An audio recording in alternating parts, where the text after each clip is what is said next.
Hello guys, welcome back to our YouTube channel. In this video we are gonna see, what if Naruto got harem with Ruby, Weiss and Pyrrha, part 1. Huge shout out to NeonZangetsu for this story. If you want more awesome fanfiction like this, don't forget to hit that subscribe button.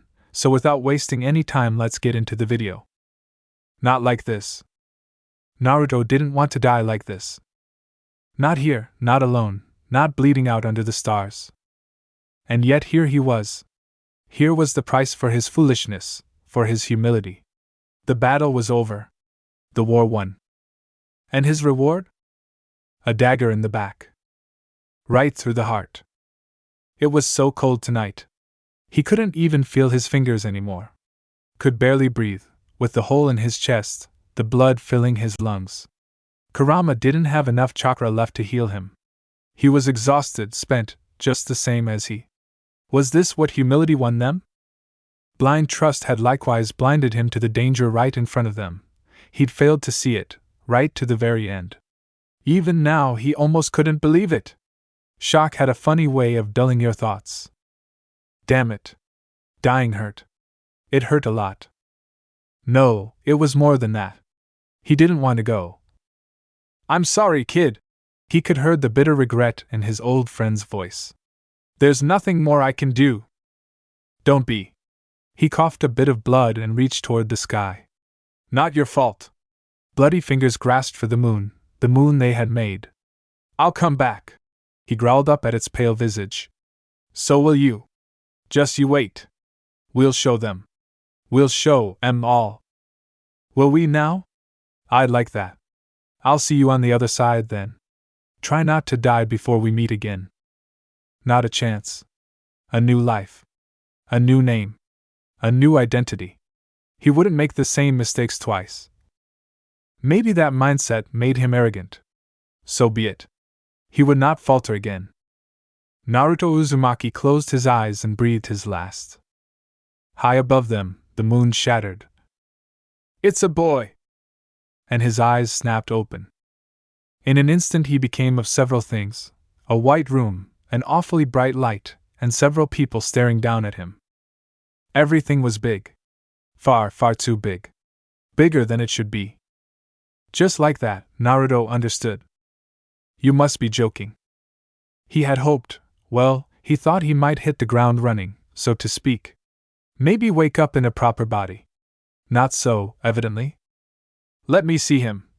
Someone crooned. Let me see my son. Faces loomed over him as the world shifted. Someone was holding him. A weary woman with bright blue eyes and white hair. Congratulations, Miss Willow. Someone crooned. He's the very picture of health. This was his new mother, he supposed. At least she was beautiful. He's quiet. Even her voice was soft. Is he all right? No. No, he was not. This body was tiny and small and not at all what he wanted. He cast his thoughts inward, hoping Kurama would answer. The fox didn't, of course. Death had cut the two of them apart as surely as a hot knife through so much butter. Had he reincarnated as well? He hoped so. The idea of his one true friend being trapped in someone else's body irked him like nothing else. He wouldn't accept it. He refused to accept it. No one else was allowed to have Kurama. Then again, if he'd been reborn as human somewhere, well, misery loved company. If he had to endure this humiliation, then so should he. William? The woman holding began to plead with him, growing increasingly frantic when he didn't respond. My darling boy, please, say something. Naruto bridled, indignation burning bright in his brain. William? What kind of name was that? Still, she looked so sad. With a put-upon sigh, he deigned to make an annoyed noise. That seemed to soothe the woman holding him. You poor dear. She unfastened the front of her gown. You must be hungry. Here. Naruto absolutely twitched. Just like that, the adults began fussing and cooing over him again. Left with no other recourse, he resigned himself to his fate, for now. He was painfully aware of everything around him as he had his fill. The frailness of his new form, his chakra burning in his chest like a raging inferno, and another, stranger power lurking within him. But above all, he felt the great gaping void where Kurama ought to be. It stung. Stung like nothing else. They say dying has a way of breaking a man. Perhaps it had broken him. He wasn't insane, not by any means or measure. Madness would have been a blessing. That said, he certainly had far less patience for this sort of thing than he would have prior. Willow, he could tolerate. She'd brought him back into the world. But the others kept yapping over him like a band of dogs, no, like a pack of mongrels. The words slipped from his lips before he could think to hold it back. Not a baby's voice, but that of a young man, sharp and angry. A silence fell over the room. One of the doctors broke it. Miss Willow? Did he just talk? Naruto winced slightly. Had he? Oops. He did it again! Willow gasped suddenly and held him tighter, her entire body quivering. I think the other one's coming. The doctors went work quickly. One of them spread her legs again. Push, Miss Schnee! Another reedy cry split the air, not his, and the fax pause was soon forgotten. There she is! The doctor cried. It's a girl! She's healthy! Naruto blinked bleary eyes, brought up short by the sudden revelation. He had a sister? No, a twin. Well, that was certainly unexpected. Unexpected, but not unwanted. He'd always wanted a sibling in his first life. It would have made everything so much better. He couldn't see her at this angle, not properly, but he could sense her all the same. She seemed quite normal. Not Kurama, then. Pity. He would have enjoyed teasing him had he been reborn a girl. Weiss! Give her to me! The woman demanded. Let me see my daughter! Naruto sniffed, made somewhat indignant by the simple name. And then, quite suddenly, there she was. Just like that, he found another small, swaddled pink form tucked against him. A crown of pale white hair adorned the babe's pink head. Her eyes, no doubt the same shade as Willow's, were unfortunately squeezed quite shut while she wailed at the world. Such a pair of lungs she had. Nothing seemed to calm her. No amount of rocking on Willow's part would soothe her, and she refused to eat. Feisty little thing. On a whim, Naruto extended a subtle, unseen thread of chakra her way to soothe her cries. It worked far better than he could have hoped. Weiss jolted in Willow's arms. Her eyes snapped open, terribly startled. They were the brightest shade of blue he'd ever seen. She saw him. He saw her. Something settled in his heart as he stared at her, filling the great gaping void Kurama had left behind. Maybe this wouldn't be so bad after all. Willow made a pleased noise. Winter, come here, dear. Say hello to your siblings. A tiny face poked over the bed, bright orbs sparkling with curiosity. Belatedly he recognized the white hair, pale visage, and blue eyes. Dazed though he was at the moment, Naruto immediately saw the family resemblance. It was impossible not to, and he nearly recoiled despite himself. He had a big sister? This, Winter, he was beginning to sense a trend with the letter W here, couldn't be more than 5 years old, and she had all the sheer, boundless curiosity of a child her age. A pale finger stroked the top of his head. They're so small. Winter tooted and nudged her hand away. Of course they are, dear girl. But here came the doctors again, kicking up a fuss, wanting to check him and Weiss, make certain he was healthy, run a battery of tests. Naruto's senses might be sharper, but so too was his temper. He'd had quite enough of these people pawing over him. He wanted to be left in peace, damn it! Something shifted deep inside him. Enough! A white glyph shimmered into existence over his head and swatted the nearest doctor aside. The poor fellow struck a wall and slid down it, insensate. Winter gasped, looking at him like he'd grown a second head. That worked all right. It sent the other mongrels scampering away with their tails between their legs. Moreover, no one wanted to touch him or Weiss. Good. Let them fuss and fret over what they'd seen here today. No one would believe them. After all, babies didn't talk. They certainly didn't unlock their semblance only a few minutes after their birth. No nonsense, of course not. Willow laughed and held him close. My darling boy. You're going to be absolutely brilliant. Naruto didn't cry. On the contrary, he did quite the opposite. He laughed. Ashbin fought down a sudden shudder in his tower. Why do I have a bad feeling about this? How little he knew. There was something terribly wrong with the Schnee family. To be fair, Naruto realized that rather early on. He simply wasn't able to act on it until he was 5. By then he at least had some semblance of control over his body, enough to know when it would and wouldn't fail him. Unlike this family. Which was precisely why he felt things needed to change around here. These days, the Schnee Manor felt cold, sterile, hollow and empty. It should be a thriving bastion of life, home to a happy family, not a place of sadness and sorrow. He had few fond memories of this place. The last 5 years had not been kind. And he knew why.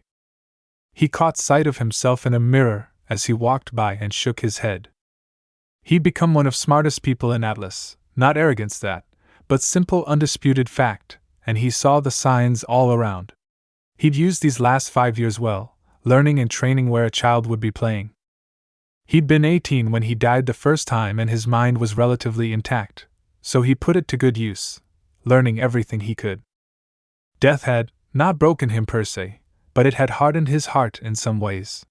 In his first life he'd been foolish, and likewise made foolish mistakes. In his haste to save everyone in arm's reach, he'd all but rushed to his own demise. He wouldn't make the same mistake twice. This time he would save those he deemed worthy. No more, no less. Jacques was not worthy, not in the least. That wretched weasel cared precious little for his children, only the family name and the lean it brought him. Nothing more. He was too busy trying to weed out his competitors and turn a profit, to care of the enemies he was making, faunus and otherwise. He'd warned him about that once. Jacques hadn't heeded his words. Why should he? To him, wealth, fame, and power were all that mattered, clinging to his past glories and lording his accomplishments over others like he was some kind of king. Such a mongrel. A true king did not cling to such things, and Jacques was no king. Willow was teetering on the edge. She'd begun drinking last year after a nasty argument with father, and hadn't been the same since. She was his mother. He wanted to help her, he did, but despite what she'd said to him at his birth, she'd been such a disappointment lately. Winter, well. He'd begun to nurse a grudge against his dear sister. She was going to leave. Take the easy way out. Abandon them for the military, flee to the once place where Jacques couldn't touch her. Unacceptable. Utterly unacceptable. You didn't forsake family. Certainly not when they needed you. Yet she seemed prepared to do just that. Weiss, at least, was worthy. She was him, and he was her. They were twins. Two halves of a greater whole. She understood him, just as he did her. She worked for her accomplishments, she earned her skills, practicing dutifully every day, be it her singing or her semblance practice. Soon she'd graduate to using proper steel. Soon, but not yet. No one could trust a 5-year-old with live dust. He was curious to see what she would become, what direction her semblance would take. Sage only knew his had already diverged down a different path. But he digressed. In the end, everyone else in the manor was wrapped up in themselves, in their own little world, the cowards. They couldn't see what was happening around them. They didn't want to. They didn't care for one another, not for him, and they certainly didn't care for Weiss. They were blind. No longer. He would make them see. Even if he had to drag them to the light himself. Cowards died so many times on the inside, and each time they lost a piece of themselves. Became lesser. But not him. He would give nothing up. He would be worthy of his new name. And besides, all this conflict pained Weiss, hurting her more and more every day. So he did what any reborn brother would do. He took charge. You've had enough. Willow raised her head from her desk, bottle in hand, and squinted through bleary eyes. Through swimming vision, she spied a crop of white hair. Something ugly curdled in her chest. Jacques. Of course it was Jacques. Fury burned beneath her breast at the sight of her so-called husband, searing through her pleasant stupor. What more did he want from her? Hadn't he already taken enough? Her duty, her identity, her very pride. He'd broken her. Their marriage was a baited hook, a lie, a sham, one she'd swallowed and summarily choked on. Had he come to demand another child of her? She had nothing left to give. It was too much. Too painful. No more, no more. Her head kissed the desk again. Leave me be. He sniffed. I will not. Leave. She burst out of her seat, rounded on him with a shriek, and swung her bottle, braining him with it. Such was her intent. Instead, a hand caught her wrist. Gently yet firmly, holding her in place. No more drinking, mother. Wait. That didn't sound like Jacques at all. You're cut off. Mother? With that, her bleary vision finally cleared and she saw him. It wasn't Jacques at all, but her son. Her son. Her boy. Her brilliant baby boy. William looked downright regal today, but then again, her son always took great pride in his appearance these days, from his keen blue eyes, to his snow-white hair, swept back and up from his forehead, spiked locks straining for the sky. She rather liked the new look, a far cry from the untidy mess he'd once had. These days he wore the Schnee colors, a white jacket over a blue shirt, a silver tie etched with a hint of red, alongside light blue pants. The shoes, mercifully, were a rich charcoal black. The latter tapped now on the floor, rapping out an impatient rhythm. He held out his free hand. Give me the bottle. Willow wilted. I don't want to. I wasn't asking. Reluctantly, she yielded it to him. The very second she did, William grabbed it and whipped it against the wall with a spectacular crash. Red wine sluiced lazily down the wall to drip upon the carpet. It rather reminded Willow of blood. The thought made her shiver a little.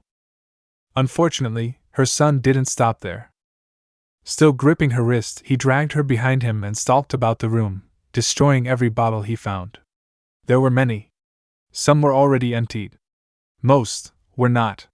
Some he threw against walls. The rest he simply stomped down on, rendering their contents so many stains on the carpet. By the end his once pristine shoes ran red and the floor was awash of wine and broken glass. Willow blinked blearily at this feat. You've ruined your shoes. William didn't dignify that with a response. In short order, her son Frog marched her out the devastated study and into the living room, uncaring of the crimson footprints he left behind. From there he forced her down onto a lounging couch. She didn't dare struggle. Not with that wrathful look in his eye. This stops today. A finger thrust itself in her face. Weiss needs you.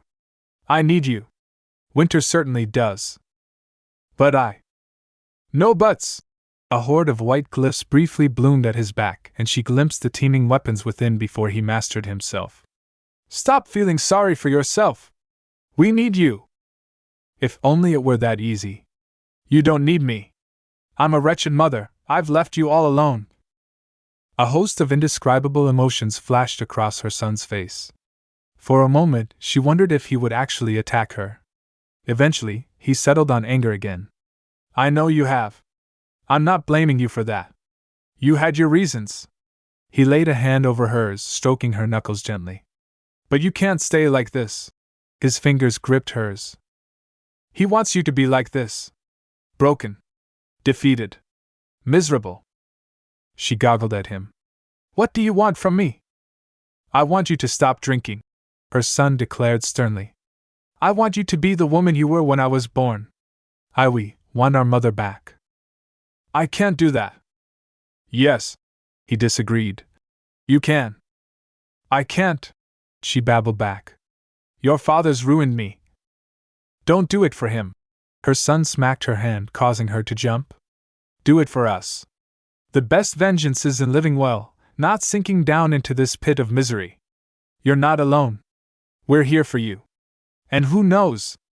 An eerie gleam flickered through those blue orbs as he smiled at her. Jacques won't be around forever. Accidents happen all the time. William wasn't implying what she thought he was implying. Surely? Certainly not. Still. Maybe he was right. Jacques was a wretched, wicked worm, but these were her children. She could at least make an effort for them. I'll try, she hiccuped. I know you will. He stepped in to give her a quick hug, one she found herself returning. Trust in me. I won't let you drink yourself into an early grave. His piece said. Her kingly son stalked away. Willow blinked, somewhat taken aback by his abrupt departure. Where are you going? He clicked his tongue. Don't ask questions you already know the answers to. He was going to beat some sense into Winter then. She almost pitied her wayward daughter. Almost. Hello, big sister. Her little brother was a monster. It pained Winter to think it, much less admit it, but there it was. However human William Schnee might appear to be on the outside, she knew her little brother was anything but. She'd known it the moment she'd laid eye on him, and he'd only proved her right as the years went by. Little brothers didn't unlock their semblances moments after their birth. Little brothers didn't have a silver tongue capable of swaying anyone to their side. Little brothers certainly didn't ambush her in the middle of the night and pin her down like some wild boar-tusk. William! She grunted at the little devil currently sitting on her back, wedging her body between the fractured stones of the courtyard. Let go of me. No. Bright blue eyes gleamed with cold dispatch. I don't think I will, dear sister. It's high time you and I had a little chat. Winter growled into the gravel. Now is not the time. She felt cold steel clasp her arms. An ominous click echoed it. No. He wouldn't. I disagree. He pushed her nose into the broken masonry when she sought to struggle. It's the perfect time to talk. No one can hear us out here. Why you? She bucked upward, to no avail. He'd already handcuffed her hands together, and clearly had no intention of moving. Of course he'd planned for this, the little churl. William possessed all of Father's arrogance, but unlike Father, not only did he have power, but he possessed the wisdom and the wit to back it up. Strength in spades. Stamina for days. Speed unsurpassed. He also had a strong sense of righteousness, warped though it might be. If he thought he was right, then he was right, and woe to whomever had the stones to argue with him. Therein lied the problem. He'd taken issue with her wanting to leave for the military. He'd been quite vocal about that. She hadn't expected him to jump her hours before she caught a bullhead to the academy. Cheeky brat. Gritting her teeth, she twisted her head around to glare up at her little devil of a brother. You do realize you won't get away with this. You can't keep me here forever. You're right. He nodded, utterly baffling her. That would be boring. What? William unshackled her and hopped off her back, leaving her to scramble uncertainty to her feet. Rubbing her wrists, she cast him a baleful glare. What ain't you playing at now? No games. The 5-year-old spread his arms wide on either side of him and for a moment seemed far taller than he was. Think of this as a friendly wager. If, by some miracle, you manage to get past me, you're free to join the military. However, his voice rose sharply, peaking in dark delight. If you lose... He cocked his head, blue eyes gleaming in the light of the broken moon. You stay and be a proper big sister. A finger rose, jabbing her way. Become a huntress here in Atlas if that strikes your fancy or what have you. I don't care. But you don't join the military. Winter considered his words for a moment, regarding her sibling's kingly mien as one might a sleeping Goliath. William was, in many ways, broken. Although he possessed the hereditary Schnee semblance much as she did, he couldn't summon the foes he defeated. Yet for all that, he had no problem using it in other ways. He'd unleashed his imagination, and that made him all the more dangerous. But to think he could best her? Alone? Such foolish pride. Countless glyphs burst into existence at his back. Care to repeat that again, sister? She settled into a loose stance, drawing her blade, then palming the hidden dagger withing. You're arrogant. I'm truthful, he countered, crossing both arms before his ceased. You had no problem leaving us, so why should you have any problem fighting me? You clearly think you'll win. She did. She was older than him. Stronger. Faster. She didn't even have to beat him in a fight, she just had to get past him. Simple, no? Yes, she could do this. Winter raised her dual blades. William cackled abruptly, without warning. And her vision swelled with dozens of angry swords. Weiss practically pounced on him the next morning. Quite literally. She liked jumping on beds. Who knew? Not him. William! He awoke to her shouting his name, practically shaking him to and fro. Winter's staying! Did you hear? Naruto creaked a blue eye open, trying not to smile. As a matter of fact, I did. He'd been tempted to deal with their so-called father, as well, but that would take time, more than he could accomplish in a day. A faker like him deserved a long, slow, agonizing end. He couldn't simply kill him outright, that. But his dear sister was speaking again, and he must attend. And mother actually made breakfast this morning. A yawn. What are the chances of that? Weiss caught on at once and down on his legs, to pin him in place, clever girl that she was. What did you do? He fought down the surge of vindictive glee. I haven't the foggiest idea what you mean. She practically yanked him upright, eyes alight with curiosity. What did you do? This time, he didn't bother to hide his grin. Are you angry? She huffed. I am not angry. Just confused. Talk. No getting out of this, it seemed. Have it your way. It went like this. He could take a tongue lashing. So long as Weiss was happy. She was his greatest treasure. For she was worthy. The Shinee semblance was almost limitless. Once again, Naruto realized this immutable truth relatively early in his new life. And why wouldn't he? Death had stripped away his naivete, leaving behind a cunning mind filled with pride and the determination never to be laid low again. To that end he resolved to become the strongest in Atlas before he reached his teenage years. Needless to say, he succeeded. Was it arrogant of him? Almost certainly. Did he care? Not a bit. In this world he was king or would be, and he would protect those he deemed precious to him. Nothing more, nothing less. Naruto Uzumaki had run himself ragged trying to protect everyone and everything, and for what? Betrayal. Never again. He had learned his lesson, taken it to the grave, and been reborn anew as William Shinee. In the absence of pointless things like morals and ideals, he began to experiment, and in doing so, learn all sorts of things about his semblance. Oh yes. He learned many things indeed. Not only did the Shinee glyphs allow him to create weapons frankly, his imagination was the only limit on that front, but he soon realized he could store things within them as well. Food, drink, more weapons, even supplies and lean, though he had no shortage of the latter. It was merely a matter of how much chakra or aura he was willing to expend to put said object there or otherwise draw it out. Given how quickly both energy sources recovered for him. In layman's terms? Yes, broken semblance, much useful. He'd taken to calling it his gate, for lack of a better term. Sadly, he couldn't store living people or animals within his glyph. That was a bit of a shame. Although he had no limit, reality did. He might be the exception to the rule, might never summon a single foe he'd slain, but that was fine. Being unable to conjure fallen Grimm was a small price to pay for his power. Some might say such power was its own reward. He disagreed. Power was a means to an end, pointless without a goal. Jacques didn't know how to use power. Or if he did, he chose to do so poorly. Such dark thoughts soured his mood as he moved another chess piece across the board. Check. His opponent scowled but remained silent and moved another piece accordingly. He let his thoughts tunnel inward, acting on instinct as the game continued. The SDC had so much potential. In the right hands, it could change the world. Instead, their father used it as a blunt instrument, crushing all before him.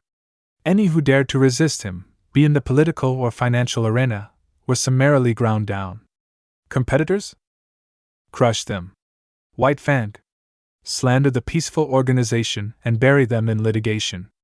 Ironwood disagreed with his methods, raised dust prices and threatened to move the company to Mistral. Mongrel. A king crushed his adversaries, yes, but Jacques just enjoyed tormenting people. Naturally, he disagreed with such tactics and had thus been forbidden from departing the manor since his last argument with his so-called father.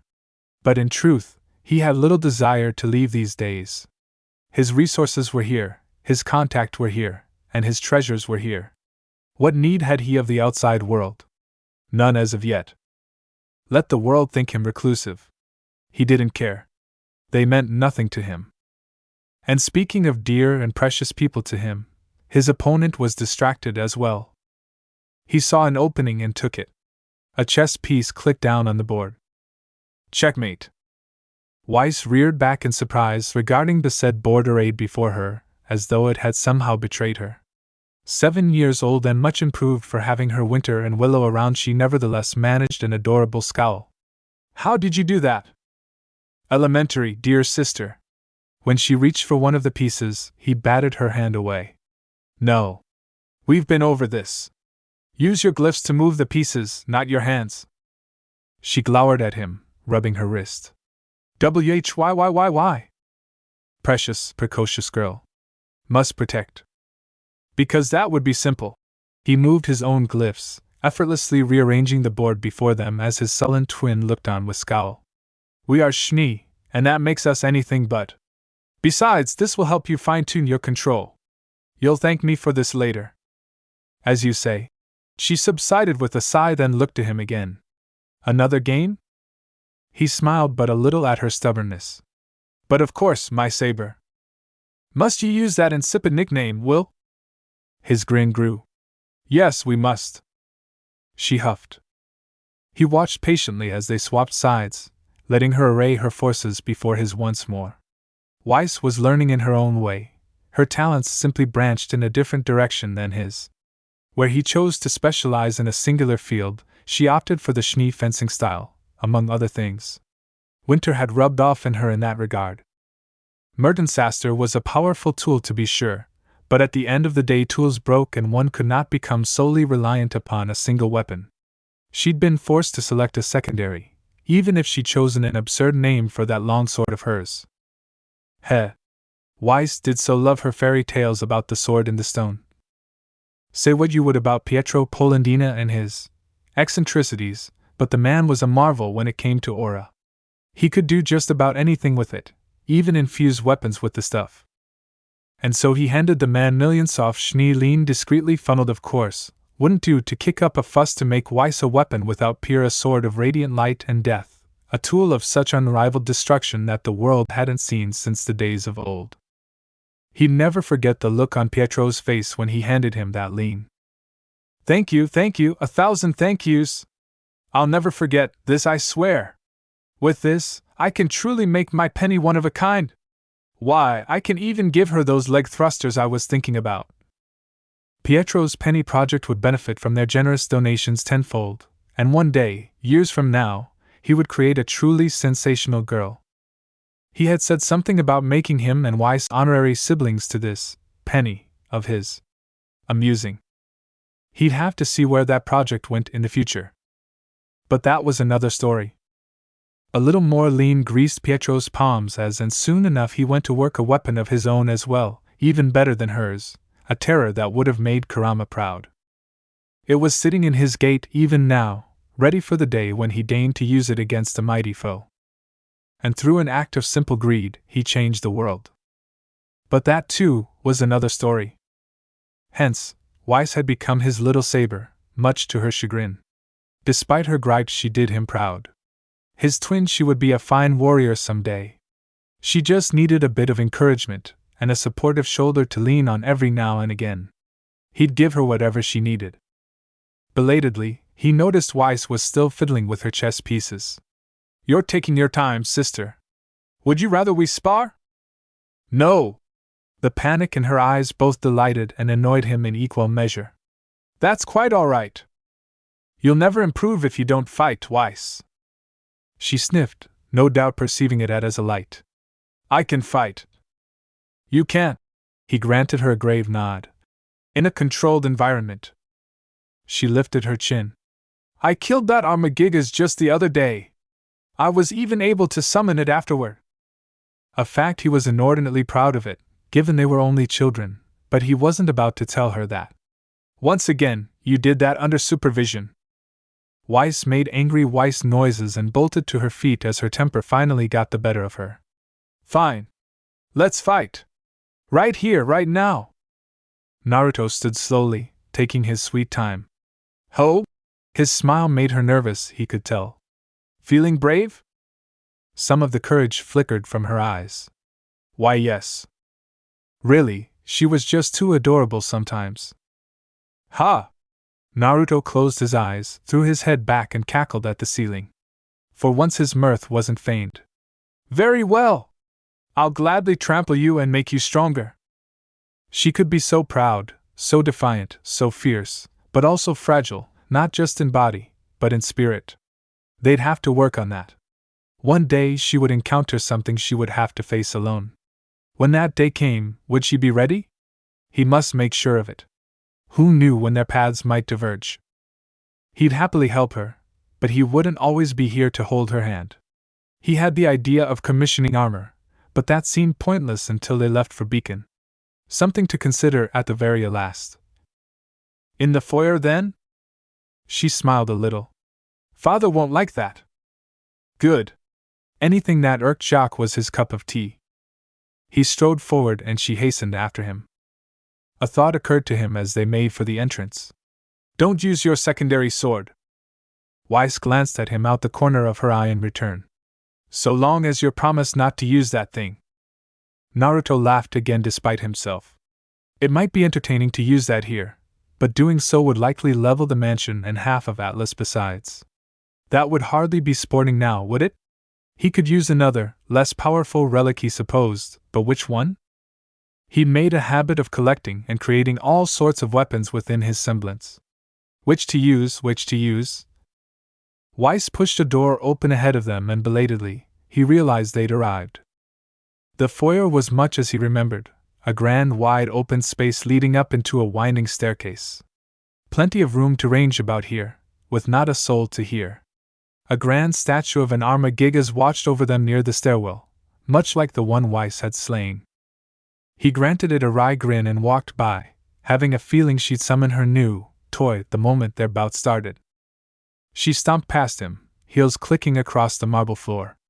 He counted 9 steps before she whirled to face him. Weiss drew Murdermaster in a flourish of steel. Aren't you going to use your weapon? Naruto crossed both arms before his chest. Will you make me? Her brow furrowed. I might. By all means, try. She stabbed her weapon down, conjuring a glyph beneath her. An armored arm dragged itself out, followed by another, hauling a great towering behemoth into existence. He could have easily interrupted the summoning, and she knew it, because a hand swept out, conjuring a wall of ice between her and him. He made no attempt to breach it with his gait. Mentally, he ticked down the seconds and made his plan. Weiss didn't give him much time, she'd grown faster with her summons. In less than 3 seconds her knight emerged to face him. Naruto watched it loom over him, sword in hand. A fresh peal of laughter burst forth from him as the Armagigas surged forward at full tilt. Some might see that as rude, but it wasn't, not really. He just couldn't help himself. He was so damn proud of her. After all, she'd single-handedly defeated this thing a full 10 years earlier than she would have in another life. She would only improve from here on out. But as he knew, pride came before the fall. Perhaps a little lesson in humility was in order after all. He could have blasted it apart with a hail of weapons, but where's the fun in that? A bout of inspiration came to him just then. He stabbed a hand into one of his glyphs, emerging with a simple metal buckler over his right wrist. Weiss saw it and balked at the small thing. Is that all you intend to use? It will serve. Have you lost your mind? He didn't deign to respond further. The knight's icy broadsword filled his vision. Naruto parried it. The sweet sound of steel striking steel was music to his ears, more so as her knight lurched back, weapon arm going wide. He leaped up and drove a fist into its chest, knocking it flat on its back. Weiss was on him the moment his feet touched the floor, surging forward on a road of white glyphs.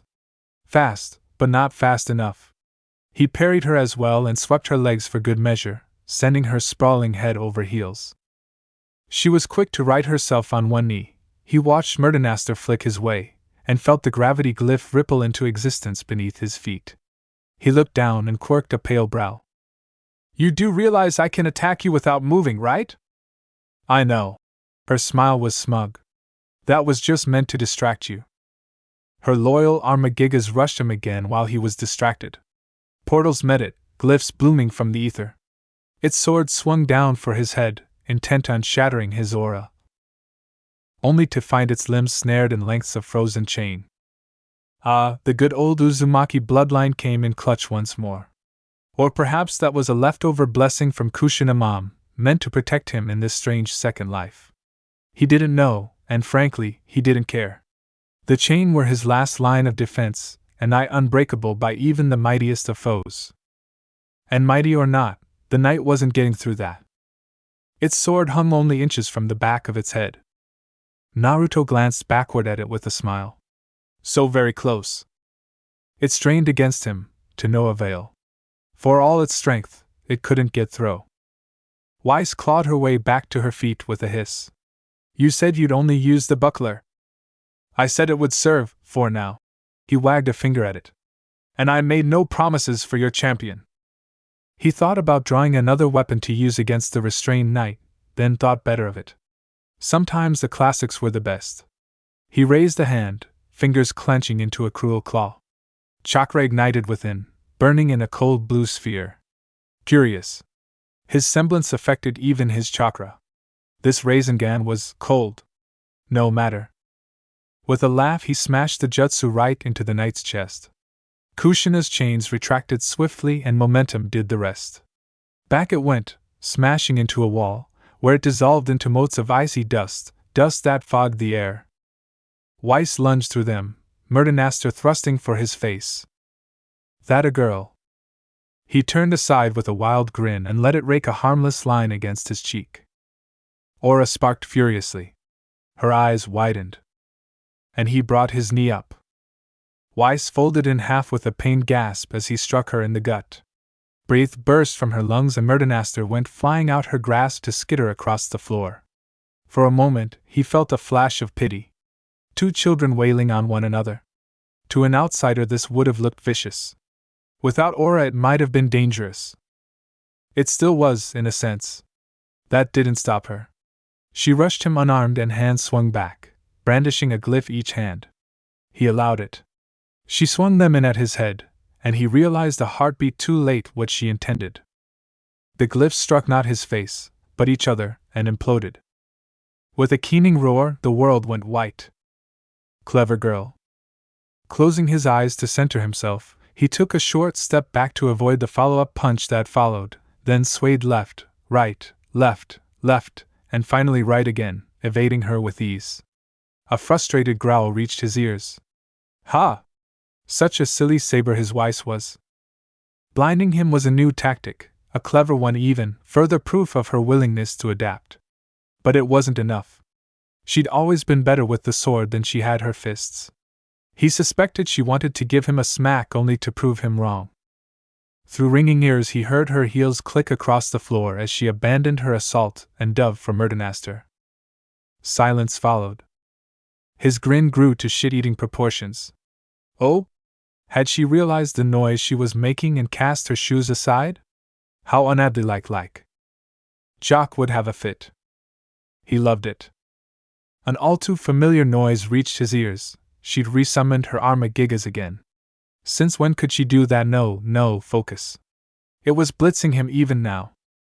Pity for her, his vision cleared just then. Checkmate. Dozens of pale portals bloomed at his back, stretching to the ceiling. Weiss yelped and dove behind her knight for cover. Too late. Countless weapons shot forth. Her knight even managed to deflect most, but not all. A spear slammed into its shoulder, causing it to falter.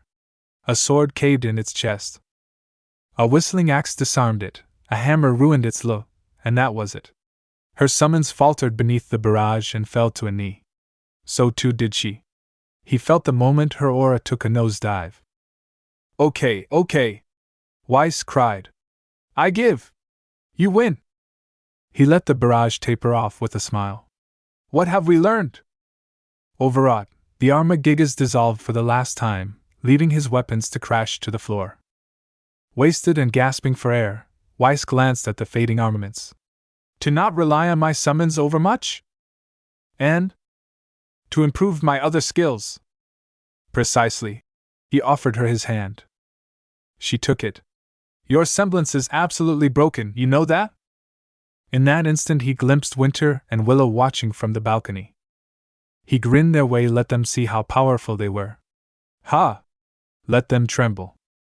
Those he cherished he would protect, even if had to break them down to do it, even if they only numbered in the single digits at present. Weiss. Kurama, when he found him. Winter and Willow might yet earn a place. Everyone else would be ground under his heel. Kurama opened his eyes. He rose slowly. Cracked his neck. Stretched young humanoid hands over his head now. All right then. He picked up his weapon. Let's get back to it. The White Fang attacked that very night. In truth, Naruto wasn't surprised that they struck at the manor, only that it took them so long to sack up and make a move. Really, the once peaceful organization had been changing for some time now. The writing was on the wall. He pitied them. He tried talking once. He believed that words alone could save the world. They couldn't. They never had. People listened to actions, not words. He was even more surprised when they went for Weiss. Not Jacques or Willow, not Winter nor him, not even the newborn Whitley. That wouldn't stand. He'd sensed the moment of their intrusion they'd had help from the inside and left his bedroom to stand guard over the nursery, thinking that their target. There were unspoken, unwritten rules of war. You didn't target children or infants. It simply wasn't done. Had they no decency? Had they no shame? Evidently not, because they went for his little saber. Mongrels. He rounded the corner ahead of them, smiling. Going somewhere? 5 of them in all, 3 women, 2 men. They faltered, unsurprisingly. Further proof of their disjointed intentions. One, taller than the rest, pointed at them. Kill him! A second faltered. He's a witness! Yet a third argued. No, wait! He's a child!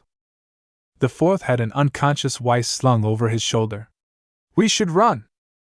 And the foolish, oh so foolish fifth drew a gun. Not a chance! He's a Shnee! Kill him! A gun barked. Pain snarled through Naruto's skull. His head snapped to the side. He'd have a nasty welt come morning, as planned. You managed to hit me. He smiled as aura crackled. Wonderful. You have my undivided attention.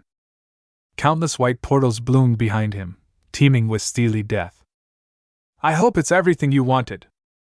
By week's end, the attack was all over every Elysian news outlet. And soon thereafter, it was swept under the rug. Almost suspiciously so, really. Naruto didn't buy it for an instant. Oh, Jacques played the part of a concerned father well enough in public, but privately was another matter. There was an anger in his eyes whenever he looked at him, and Weiss now, an almost unmistakable ire. It made him all the more certain that he had been the intended target rather than his twin. Looking back, he wasn't entirely certain it was the White Fang who had struck at them. It could have been desperate men and women paid and primed to take the fall. Regardless, Jacques had played his gambit, tried to remove him, and failed. He would see to it that he didn't get another. Too bad. So sad. Get mad. In his first life he would have been naive enough to believe Jacques when he said that wasn't the case. Now? He saw right through him. He didn't care that Weiss had been frightened out of her mind, that she regularly had nightmares now, nor the fact that Winter and Willow were livid. Not him. Why would he? Swines such as he were only ever worried about the lean they could make, and the dust they could take. But he'd made one fatal mistake. In his bumbling, he had harmed Weiss. His sister. His saber. His other half. The game was afoot now, and he aimed to end it with Jacques' broken body at his feet. It was merely a matter of how. It would be a trifling matter to kill him, of course. The problem was, he couldn't openly do so. Well, he could, but that would no longer satisfy him. To simply slaughter him in his sleep would be too boring and not as fun as breaking him. That wouldn't make him happy in the slightest. Such a mongrel needed to be put in place for his transgressions. Such a sudden death would paint him as a martyr. Such an abrupt end would leave the world mourning him. That wouldn't do, not one bit. He must pay. In blood and tears and lean, he would pay. He would learn what it meant to tangle with a king. Maybe it was time for Jacques to have an accident?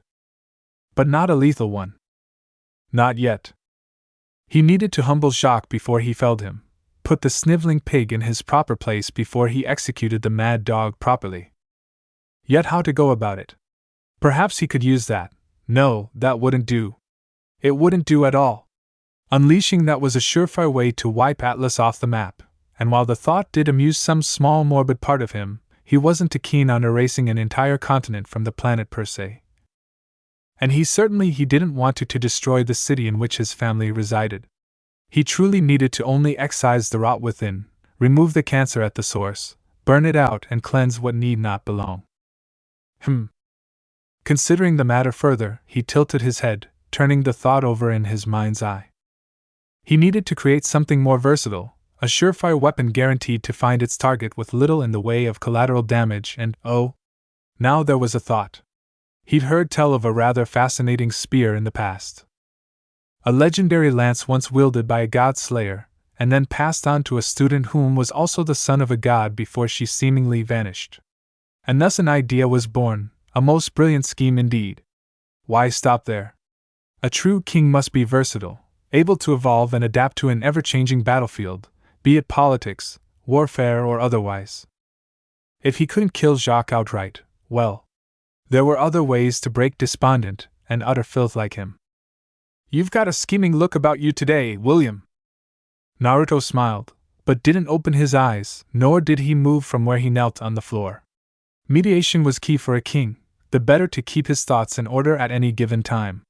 It also allowed him to maintain the vast array of weapons he'd acquired or otherwise created in his gate.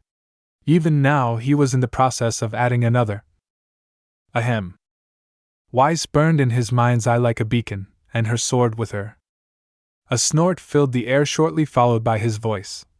Why, my dear sister, I do not scheme. Scheming implies that whatever is planned will most certainly end in utter failure, that any plan I concoct might fail.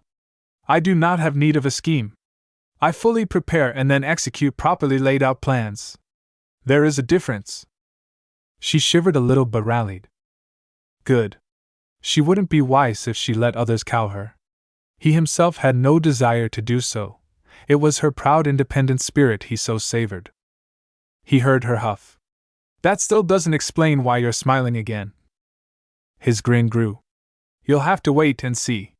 It's a surprise. Am I going to like this surprise? That depends. On. You're smiling again, Weiss stated as she glanced to her brother. Am I Weiss? He asked with a confident look. William, the younger twin groaned out. He didn't say a word, of course he didn't, he just kept walking. She didn't even know where he was leading her. He'd burst to his feet a moment ago with a jovial laugh and run off. She'd been following him ever since. It was that or be left alone in their room, and after what transpired that night. Hands gripping, grasping, gagging her in the dark, a sharp blow to the side of her head. Take the schnee! She fought down a shudder. No. She didn't want to be alone right now.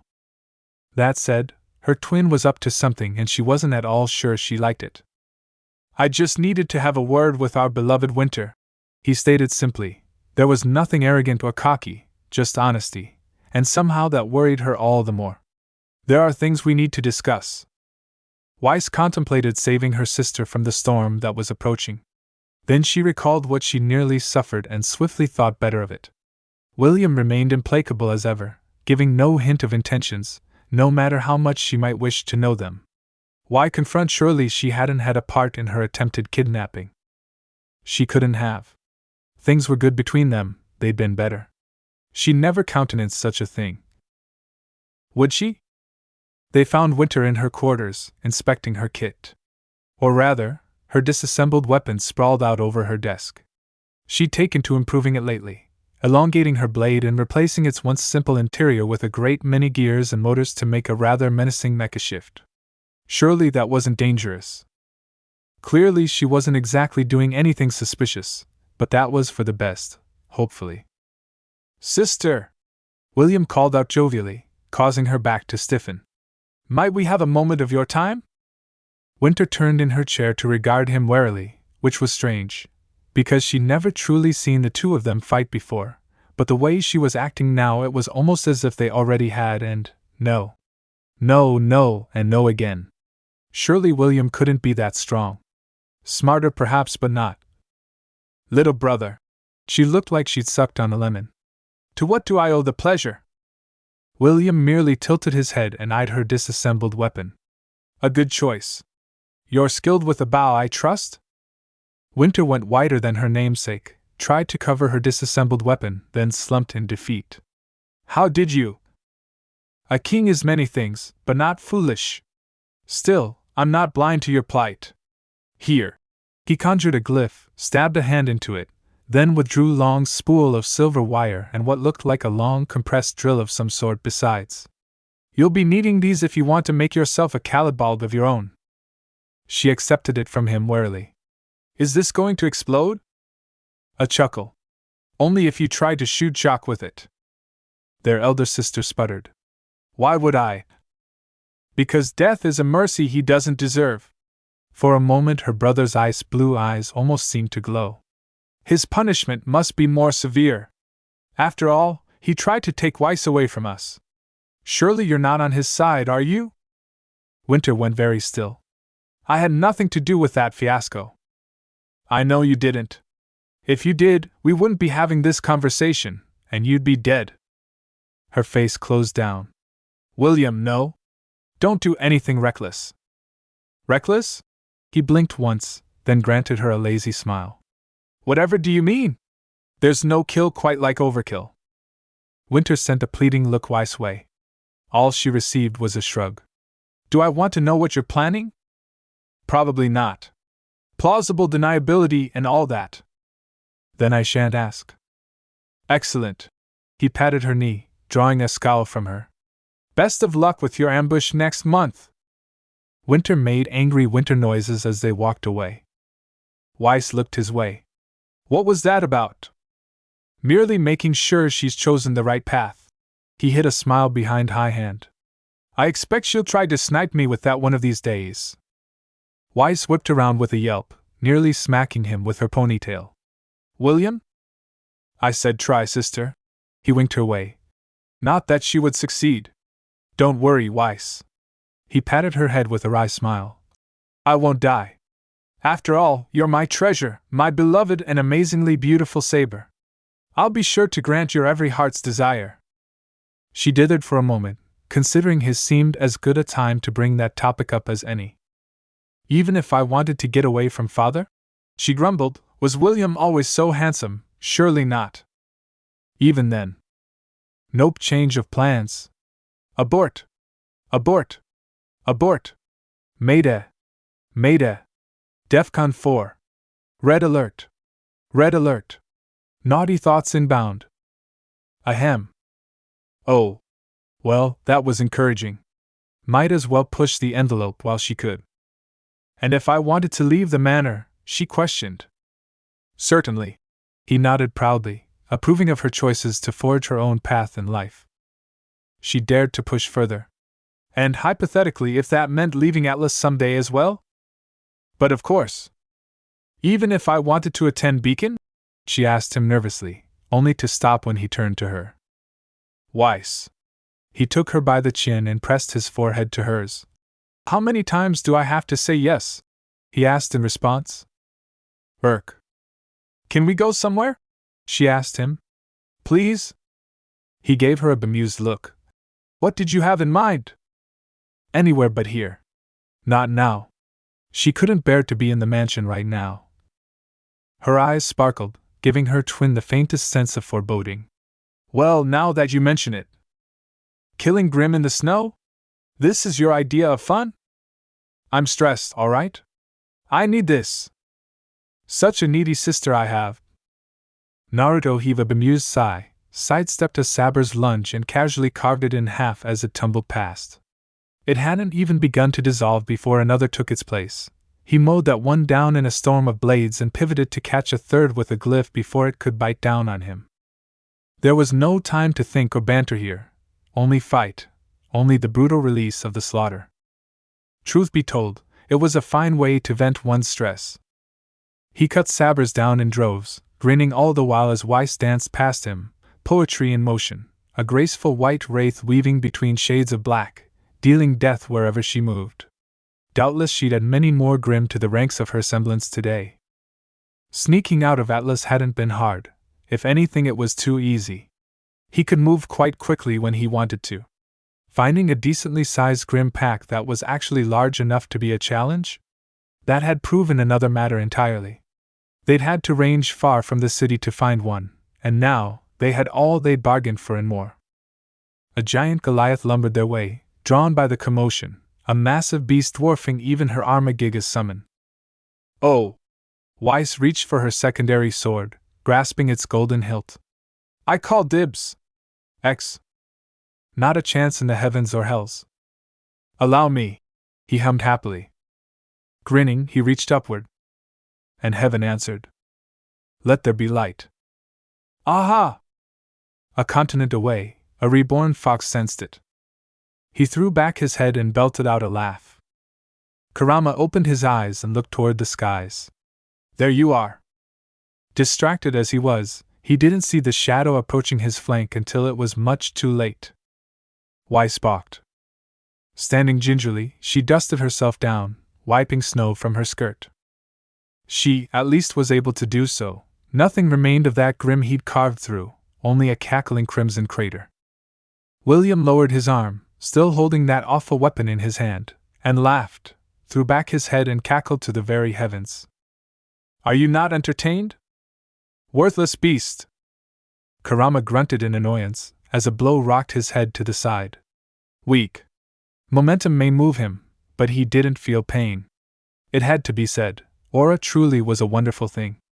Put a bit of chakra behind it, and you could create some truly marvelous things. He should know. He'd made some marvels of his own during his tenure here. He'd been in this camp for so many days now, watching, waiting, observing, and now, he'd had enough. And today, he let the facade fall. Is that all you've got? The Shnee foreman came in swinging. Blue eyes drifted up to the weapon in his hand, if it could even be called such. The letters SDC burned out at him, a bright cherry red. He caught it. Physically held the brand in his hand and smiled. A grin split his face. I promised I wouldn't cause any trouble until he revealed himself to the world, but I never said I wouldn't defend myself.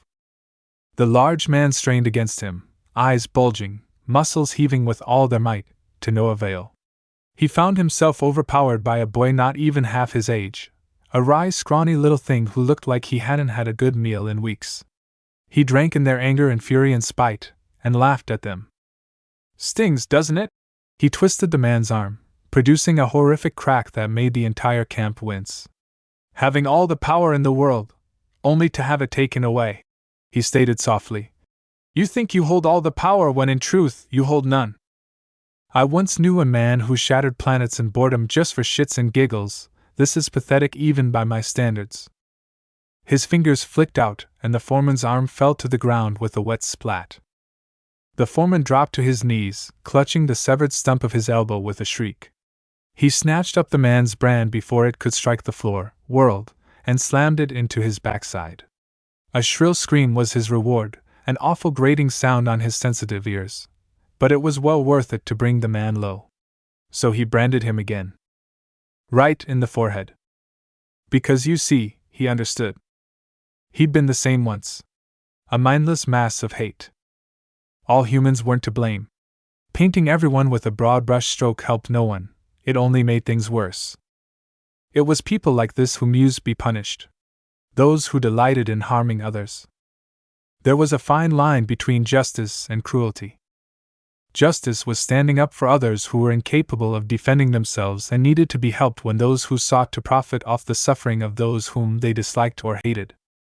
Cruelty was enjoying the torment of those whom they decided they wanted to bring low. To make them break under pressure and keep them broken at any cost, regardless of if the person was good or bad. Kurama straddled that line now, swinging one leg over his victim to pin them down. They whimpered, and that whimper became a scream as he pressed the searing brand into their face. Held it there now, humming softly as his victim began to scream. Flesh bubbled and melted like so much fat on the fire, bringing with it an awful stench and leaving the indelible impression of the SDC behind. A quick application of fire chakra to his hand ensured that the brand was soon burning bright again. "You think you know pain, little man?" he questioned the wailing human. "You have no idea. But that's all right. I'm feeling generous today. I'll teach you what you need to know. Let the lesson begin," he muttered out as he cracked his neck, loud cracking filling the air as he rotated his neck in preparation of what was to come. Lesson 1. Never lower your guard. He slammed the brand into the man's neck, rendering his words a slobbering whine. Lesson 2. Don't be a prick. The brand scorched the portly man's gut, filling the air with the scent of burnt flesh. Lesson 3. Less talking and more screaming. The man was a gasping mess beneath him now. No. Not yet. Not nearly enough. He crouched down before them and seized them by what little remained of their graying hair. Do you know the definition of insanity? He drew the words out in soft, sibilant hiss. The foreman whimpered and begged for mercy, trying to crawl away. PP, please, I am so sorry. I could tell you, I suppose, but you've already proven my point. Kurama snorted in annoyance. Don't worry. I'm not going to kill you. I expect that would make you a martyr.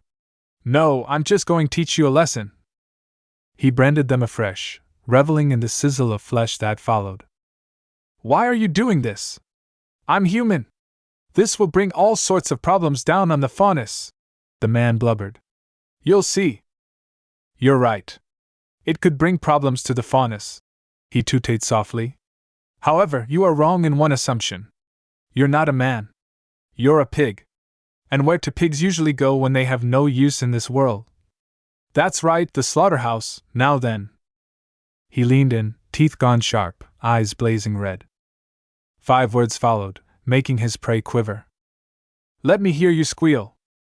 Credit where it was due, pig didn't pass out for a solid hour. Then again, he was probably too terrified to do anything else. From there, he moved on to the rest of the guards afterward and worked them over, one by one. It didn't even take a minute. Stepping over their unconscious bodies, he strode to the cages at the far end of the encampment. He hadn't been the only one to misbehave, merely the most recent. There were at least a dozen other faunus locked within, many of whom reached out to him. He broke the locks, freeing them one by one, then moved to the final cell, smaller than the rest. Its occupant was barely alive. He reached in, grabbed the bars of their cell, and yanked. The door flew free from its hinges, sailing over his shoulder with a tortured squeal of metal. Casting it aside, he stepped into the gloom. A snap of his fingers conjured a sphere of golden light to his hand, and he saw. He immediately wished he hadn't. Golden eyes gazed up at him from shadows, set within a dirty face framed by dark hair, and 2 little cat ears twitching atop her head. She looked a proper mess, clad in little more than rags, knees hunched up under her chin, bruised little shoulders quivering for warmth. A whimper parted her lips as he stepped inside and she scrambled backwards. No! The word tore out of her in a plaintive wail, rending his heart asunder. Not me! I'll be good. Please! I promise! It's all right. He knelt and offered her his hand. I look scary, I know. He ran a hand through his hair, stroking the wicked spikes jutting through his crimson hair. It's the horns. A rueful chuckle made her grimace. They make me seem fearsome. Sorry about them. But I'm not going to hurt you, I swear. The girl hesitated. Those golden orbs flicked to his, then the daylight beyond. You're safe, he reassured her. There's no danger. None will harm you. She gave him a flat look and he realized why. Someone already had hurt her. He could see her injuries, the scabs, the bruises, and other things. Someone had branded the little girl's neck just shy of her collarbone. He could see the ugly red letters of SDC standing out vividly against her pale skin. It looked fresh. The sight filled him sadness and sorrow, but more than that, rage. He was new to this particular camp. He'd no idea who she was or where she came from. Hopefully she had parents somewhere nearby. Preferably the live sort. He was nobody's babysitter. Almost on cue, tears gathered in her eyes. I want mommy and daddy. I want to go home. Alright, that was progress. Where are you from? Menagerie. His eyes widened. That's a long way from home. She sniffled again. I want to go home. Shit. Crying child. What to do? Utterly out of his depth, the reincarnated fox flailed for something, anything, to do, and seized upon the first solution he found. Laying one hand on her neck, he pushed chakra through his hand and into her scar. She cried out and tried to clamber back, but he held her shoulder firmly with the other hand until that ugly red welt began to fade beneath his touch, slowly receding until the wretched letters of SDC could no longer be seen. A bit of life came back to her then. She made a curious noise and looked up at him, eyes very wide indeed. It's gone. How did you?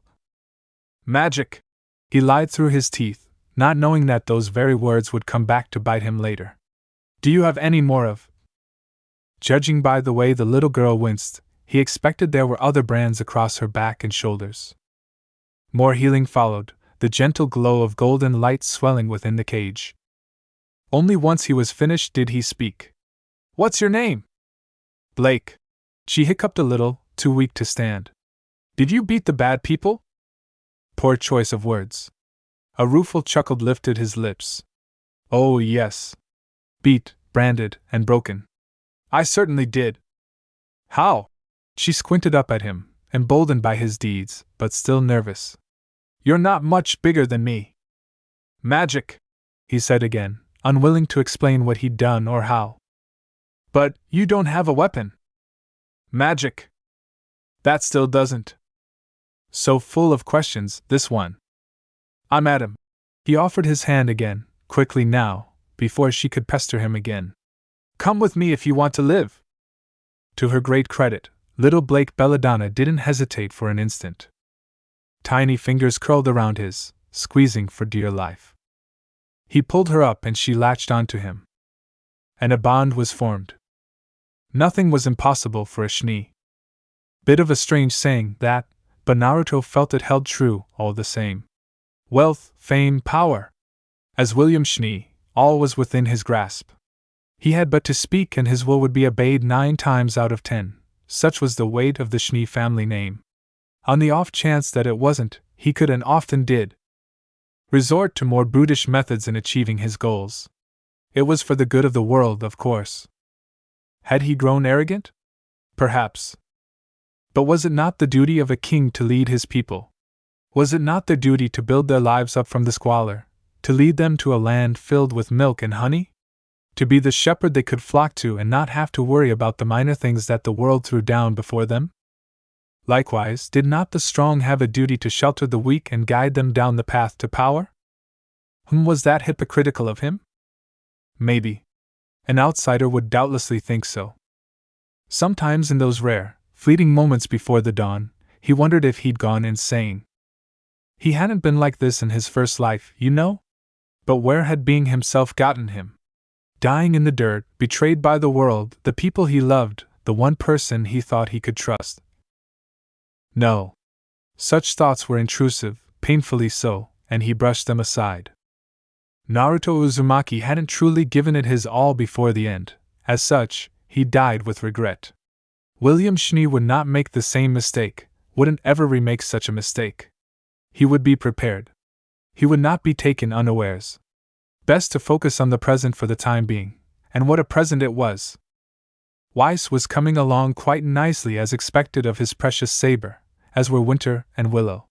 Conversely, little Whitley Darling Boy Must Protect was too young to truly understand the gradual shift in power that had taken place in the Shnee household. Perhaps that was for the best. Ah, how he longed to get out of this house. It was not enough to be powerful, he needed to have a purpose for that power. Jacques would be receiving his long-awaited humiliation soon, and while he looked forward to that, it would still be some time. Even a king could fall prey to boredom during that time, and he was no exception. Weiss was too young to understand his intent. She hadn't lived another life the way he had.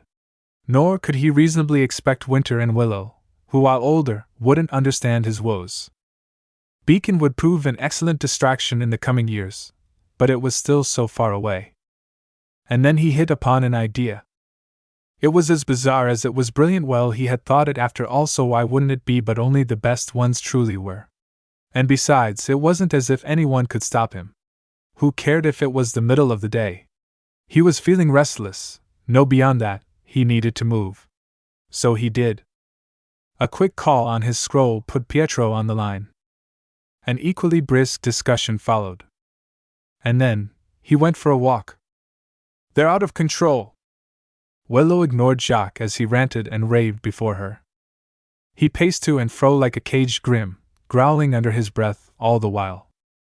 In all honesty, it was more than a little amusing.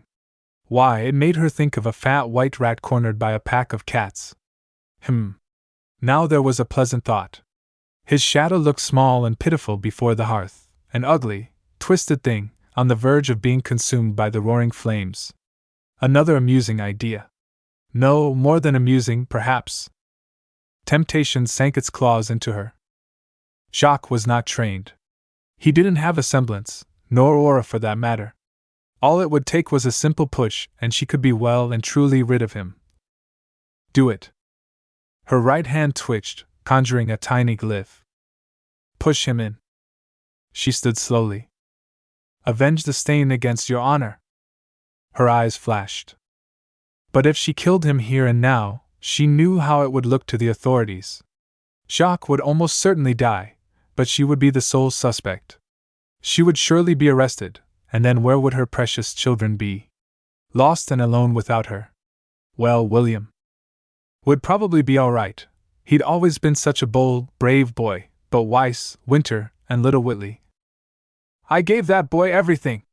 Jacques rounded on her before she could act on the impulse. And this is how he repays me? The nerve! The gall of it all! And where is Weiss? I believe she's paying a visit to General Ironwood. Willow hid a smile behind her glass as she drank. Not wine, of course, but he didn't know that, did he?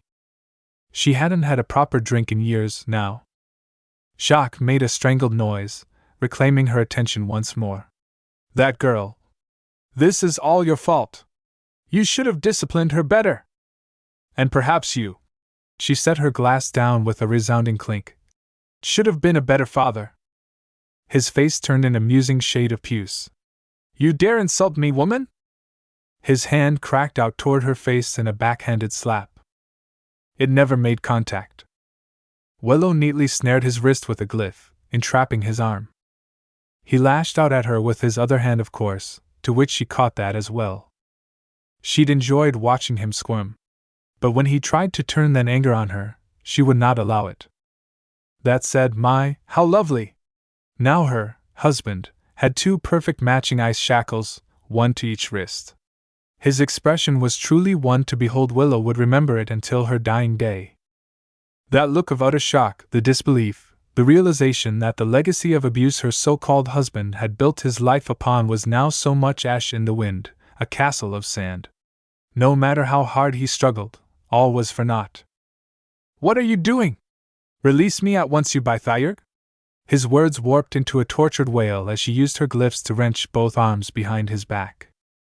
An epiphany struck. Ah, I see what William was on about. If I just used them my semblance this, then my glyphs should. Crack.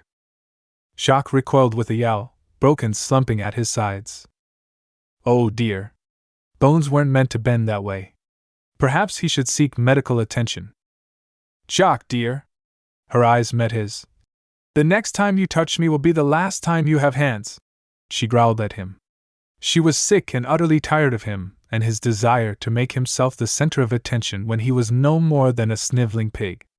How had she ever let this little weasel of a man break her? It was utterly baffling, and to think he had nearly kept her broken. Were it not for her precocious boy, she'd have probably remained in such a sorry state. You're nothing, husband of mine. She leaned in, lips brushing the outer lobe of his ear. Our children could slaughter you in their sleep. Is that why you're so afraid? A whimper pushed past his lips. Was he afraid now? Too bad, so sad. How does it feel to be the powerless one this time around?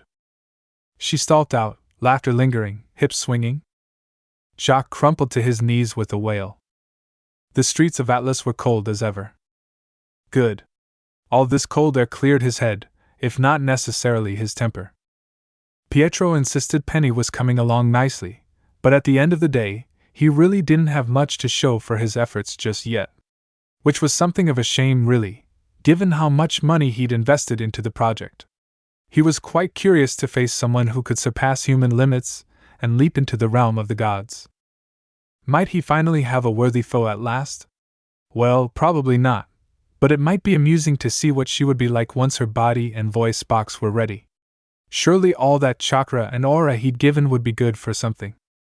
Unbidden, the man's words came back to him. Well, before he all but chased him out his shop. She'll be able to speak with you soon. I promise. Just give me a few more days. Promises, promises, Pietro. He clutched his white jacket closer to himself and kept walking. When will you deliver?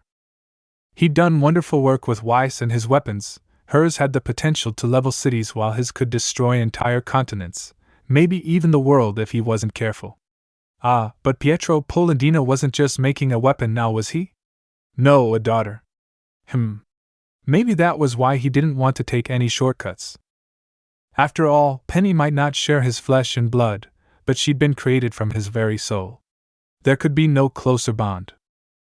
A daughter, the thought was strangely stimulating. Maybe someday. He'd already picked out several names for a daughter. Power was far too on the nose, but Pride sounded like a lovely name. Pride Royal Ivy. Yes, that's something any descendant of his would be proud to have, assuming he ever decided to forsake the Schnee name. On a whim, he followed that thread of thought and let it lead him away from the main thoroughfare. His legs carried him listlessly onward, leading him down an alley. What would she look like? As Schnee? Or would she have Uzumaki traits? He could see it now. A feisty, fiery redhead with long hair, violet eyes and cutting wit.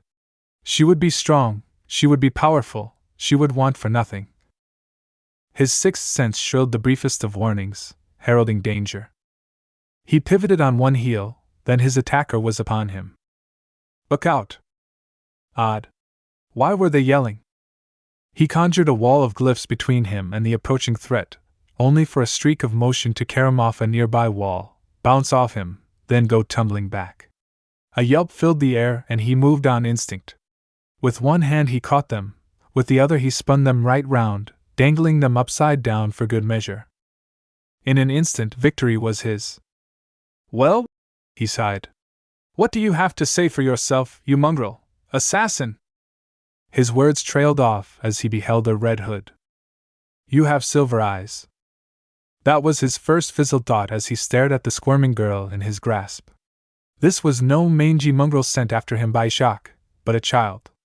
She was young, maybe a year or so younger than Weiss, clad in a girlish outfit of black and red with a thick parka thrown over the latter. Even then she still shivered before him. Or perhaps that was from fear. Hi. She managed a weak wave, despite being upside down. If you would be as so kind as to. Could you put me down now? I could, he allowed with a magnanimous grin. But why did you run into me? That seemed to knock some sense into her, because the girl's face went red like roses. I'm so sorry. I was looking for my mama and it was slippery and I tried to use my semblance, but that made it worse. She went on to rant at a rate he could not comprehend. Nope. Not having it. Stop. He held up a hand. If I put you down, will you start making sense? Speak human, not sugar rush, he commanded. She nodded fitfully. Had her parents brought her here on vacation or something? If so, they had terrible taste. Atlas was far too cold for fun. Still, far be it from him to understand the whims of mongrels. He sorted the girl right side up and set her down. "I'm sorry," she squeaked. "Honestly, parents should keep a better eye on you, assassin." Assassin? Why had he called her that just now? Well, if Weiss was his precious saber, then this speedy little imp could only be an assassin. Little did he know his nickname would stick for some time. "Do you know where your parents are?" Her eyes lit up as only a child's could. "Yes." "And where would that be?" "In Atlas." A bead of sweat ran down his kingly mien. "So you mean to tell me that you don't know where they are?" What, were they here on vacation or something? Did it had anything to do with the vital festival? Silence reigned supreme. Ah. The girl seemed to realize her peril a moment later. Lost. Of course she was lost. Why else would she be running around like this? Naruto clapped a hand to his forehead. "Kurama saved me from all these silly fools." The little lass blinked up at him. "What's a Kurama?" "Blurg." Kurama, also known as Adam Taurus, threw his head over the railing and heaved. Traveling by boat was the worst. The absolute worst. Who the hell invented such a vile contraption? When he got off this damn thing, he was gonna find them in their house, rip their spine out, flay the bastard with it, then shove it down the prick's throat. He made a mental note to never do this again, even as his new body betrayed him for what felt like the umpteenth time. Screw boats, he'd much rather water walk or fly in the future. But no, he couldn't rightly do that here, because he had people to look after. Somehow he'd managed to bring forth a mass of followers after he'd broken out of that labor camp, though why they all decided to follow him, he had no bloody clue. A lifetime ago, he would have just given them some lean and sent them on their way, but no, he couldn't do that now. Damn you, Naruto. Now, don't get the wrong idea, they were kind to him and he in return, but he couldn't say companions now, could he? Blake was of little help in that regard, sadly, and she did try, bless her little heart, to ease his aching belly. The best she could do was stroke small circles across his back, and even that provided precious little in the way of relief. Still, he made sure to thank her as he lifted his head and wiped his mouth with the cloth she provided. Their destination loomed in the distance, a pristine sandy green jewel set against the sea. Menagerie, the homeland of the faunus species. Which was weird because they were essentially humans to him, with unique Kekii Genkai that granted a slightly different physical trait to each one who bore them. Might be something to investigate in the future once he found him. Oh dear. Best not to dwell on that lest he get distracted. "You're certain your parents are there?" he asked of Blake, stifling another pang of nausea. He was skeptical, but the fact alone that she claimed this was enough for him to go along with it. Wasn't as though he had anywhere else to be. The little girl nodded once, a slow, jerky bob of the head. "They live here. They have to be here. I just know it." Her golden gaze went dark. "They must be." "Nope. Not having that." He patted her head, idly stroking her feline ears, only to arch a brow when she began to purr like an actual cat. He'd never let Matatabi live this down if he ever encountered her in this life. "When we make landfall, I'll teach you how to use a weapon like a proper fighter should," he offered calmly. "How does that sound?" Her eyes lit up with childish glee. "I want a sword." "Then a sword you shall have." He chortled a little as he raised his head high with pride. A thought occurred to him then. "Perhaps I can find some ingredients to make curry while we're here. Or maybe ramen, damn it, Naruto." His head thumped the deck. "Still rubbing off on me, even in my second life." "Ramen? Curry?" Blake tilted her head. "What are those? And isn't Naruto a fruit?" "It sounds like a fruit. Is it any good?" One after the other these rapid-fire questions came, nearly causing the bull faunus to nearly choke. "I can eat them both, right? Oh. Can we have ice cream for dessert? Or maybe..." Some of his fellow faunus laughed at his plight. Damn it. Now his face was red. There. He tousled her hair again. "I'll be sure to answer all your questions after we land." Ah, if only his first and only friend were here. he would have found this girl delightful. But no, he was somewhere else, and the time of their reunion had not yet come, not quite yet. Teacher? Blake blinked when he seemingly vanished from sight. He didn't so much leap as he did lunge onto the dock. As expected, he always felt more centered when he had solid ground underfoot. To be honest, he was surprised that he hadn't flung himself to the ground and began doting on it, and swearing to never sail a boat again. Sand wasn't ideal, but he'd take it over the ceaseless swaying of that infernal boat. Now, let's see then. He thumbed his chin as his fellow faunus filed out onto the dock behind him. Logic dictates we should make for the big building in the center, but… Blake nodded quickly. That's where Mom and Dad live. He laughed. Huh, what do you know? 2 birds with 1 stone. And the ramen? Blake asked as she gazed at him. Sure, why not? He shrugged at her calmly. Then the curry? The redhead raised a brow. Why do you want both? A pause. And then, because you asked, teacher? Greedy girl. Fair enough. He granted her a merciful shrug. Although, you should call me Adam, not teacher. But a teacher's what you are. She blinked up at him. You're teaching me things. Ah, the unassailable logic of a child. Adorable. Must protect. Come, we're leaving, Blake. Blake followed him like a silent shadow. Well, maybe not so silent.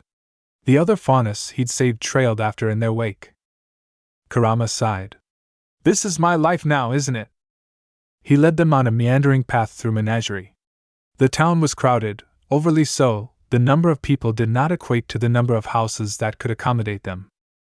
Were he so inclined, he'd remove the grim he could sense from across this decently sized island by himself, but seeing as 2/3 of the landmass was comprised of desert, forcing the resident faunus to congregate on smaller areas resulting in small and dense settlements such as those with palm trees, it made sense. The biggest settlement of Menagerie and its capital was Kurenai. Naturally, that was where they went. It wasn't as if there was anywhere else he could go. As he plodded uphill, he let his mind churn on, planning his next course of action, though he didn't yet know what it would be.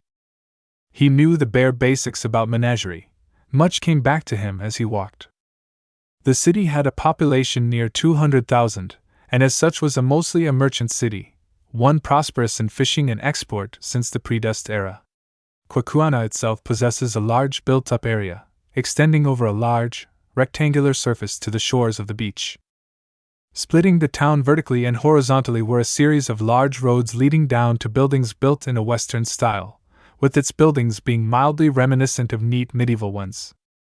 Located almost in the middle of the town, overlooking the main central path, a horizontal road where events and parades are held, was Fidelis Cathedral, one of Menagerie's most important and distinctive landmarks. In the northernmost part of the city, sitting on the shore of Lake Ciliora, about 4 or 5 kilometers up the Magnolia Central Path, was the chieftain's house. Add on to the fact that Kurenai was a rather large town situated in a mountainous area, surrounded by extensive deserts, makes it rather difficult to traverse. Like any port city, it had its own large marina, for people entering or leaving the island. It couldn't hold a candle to the 4 kingdoms, but he found himself warming to it in his own way. As she led him up the path, a woman who resembled Blake, an obviously much older version of her, could be seen hanging up laundry on the clothesline. He took note of her at a glance, from her short hair and 3 gold piercings on her cat ears, 2 on her right, and 1 on her left, down to her black and white attire. Curiously enough, she wore a get-up he would have recognized back in his era, a black hakama and sandals with white tabi socks. Over her outfit, she draped a black shrug with a long right sleeve and a short left sleeve, gold leaf trim adorning the opening on the front. She wears long, black arm warmers that extend to the middle finger. The left warmer had an odd purple band tied around the top and a pair of gold bangles around the wrist. Around her waist was a black and gold sash that trails behind her, with a gold flower-shaped buckle at the end. Blake took one look at the woman and promptly bolted in her direction. M.O.M. The woman looked up with a gasp. Who is the Blake? Kurama had half a second to brace himself. Kali Belladonna hit him like an absolute freight train. Suffice to say, Dear old dad wasn't far behind, and he too swept him up into their arms and squeezed. Damn you, Naruto! Ah, but little did he know. His old friend currently had problems of his own. Weiss leaned back in her chair, took a deep breath, and crossed one leg over another. She inhaled deeply to steady herself, then exhaled just as forcefully. Calm. She must be calm. Yes, she was completely, truly calm. William. She forced the words out. Who is this? No. To hell with that. She wasn't calm at all. Clinging to her brother's broad back. Ruby Rose waved at her. Hi. An unlikely duo walked through the streets. Unfortunately, even when they asked people who were willing to talk to him without yelling at him, they were always given the same response: that none had seen the little assassin's mother or father when described. It was getting late, and William was beginning to doubt that they were going to be locating her parents anytime soon. Weiss wasn't best pleased after meeting Ruby, so she'd gone off to sulk for reasons he didn't quite understand. If they couldn't find her family before the sun set, she might have to stay in the manor tonight, and that. Ruby! A voice called out, drawing their attention. There you are. I was so worried. Mom! The younger girl cried out happily at the sight of her mother. William had to blink several times to make sure he wasn't hallucinating, and he found himself perfectly sane. So that's her mother, I can see the resemblance. He muttered to himself before keen silver eyes rounded on him. He didn't miss the way Summer's hand rested on her axe. Her aura spiked marginally, and he could sense a buildup of energy slowly coursing through her flesh as she built up her semblance, ready to fight if need be to protect her child, to teach those who tried harming her child a lesson in what it meant to mess with her family. Oh? Does she actually realize how dangerous I am? Amusing, how very amusing, he noted to himself. But, much to William's surprise, the mother stood up while still embracing her daughter. Thank you for protecting my little girl. She thanked him, her energy calming itself down as he nodded his head towards the worried mother. It is the duty of the strong to protect those who are weak. If she had remained unassisted, she would have been hurt, if not worse, he acknowledged. And I have done my one good deed for the day. Feel free to be impressed. You sure are an arrogant one, Summer Rose noted. It is not that I am arrogant, I am more than confident in my capabilities. I just know where I stand in the world, and the world acknowledges my presence, he responded cordially. The girl's mother snorted. That attitude, and those features, you must be Willow's boy then.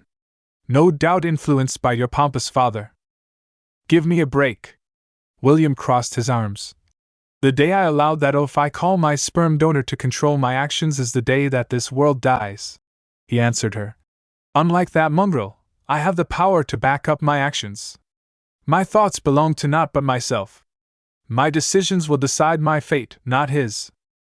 And besides, he would have simply brushed your child's problems off and act as if she did not exist. He would have had her beaten had she ran into him the way she did one such as myself. But I am not my father, and he will only have one love himself, whilst I on the other hand love far beyond my pockets and ambitions to dominate the world through monopolizing the energy business.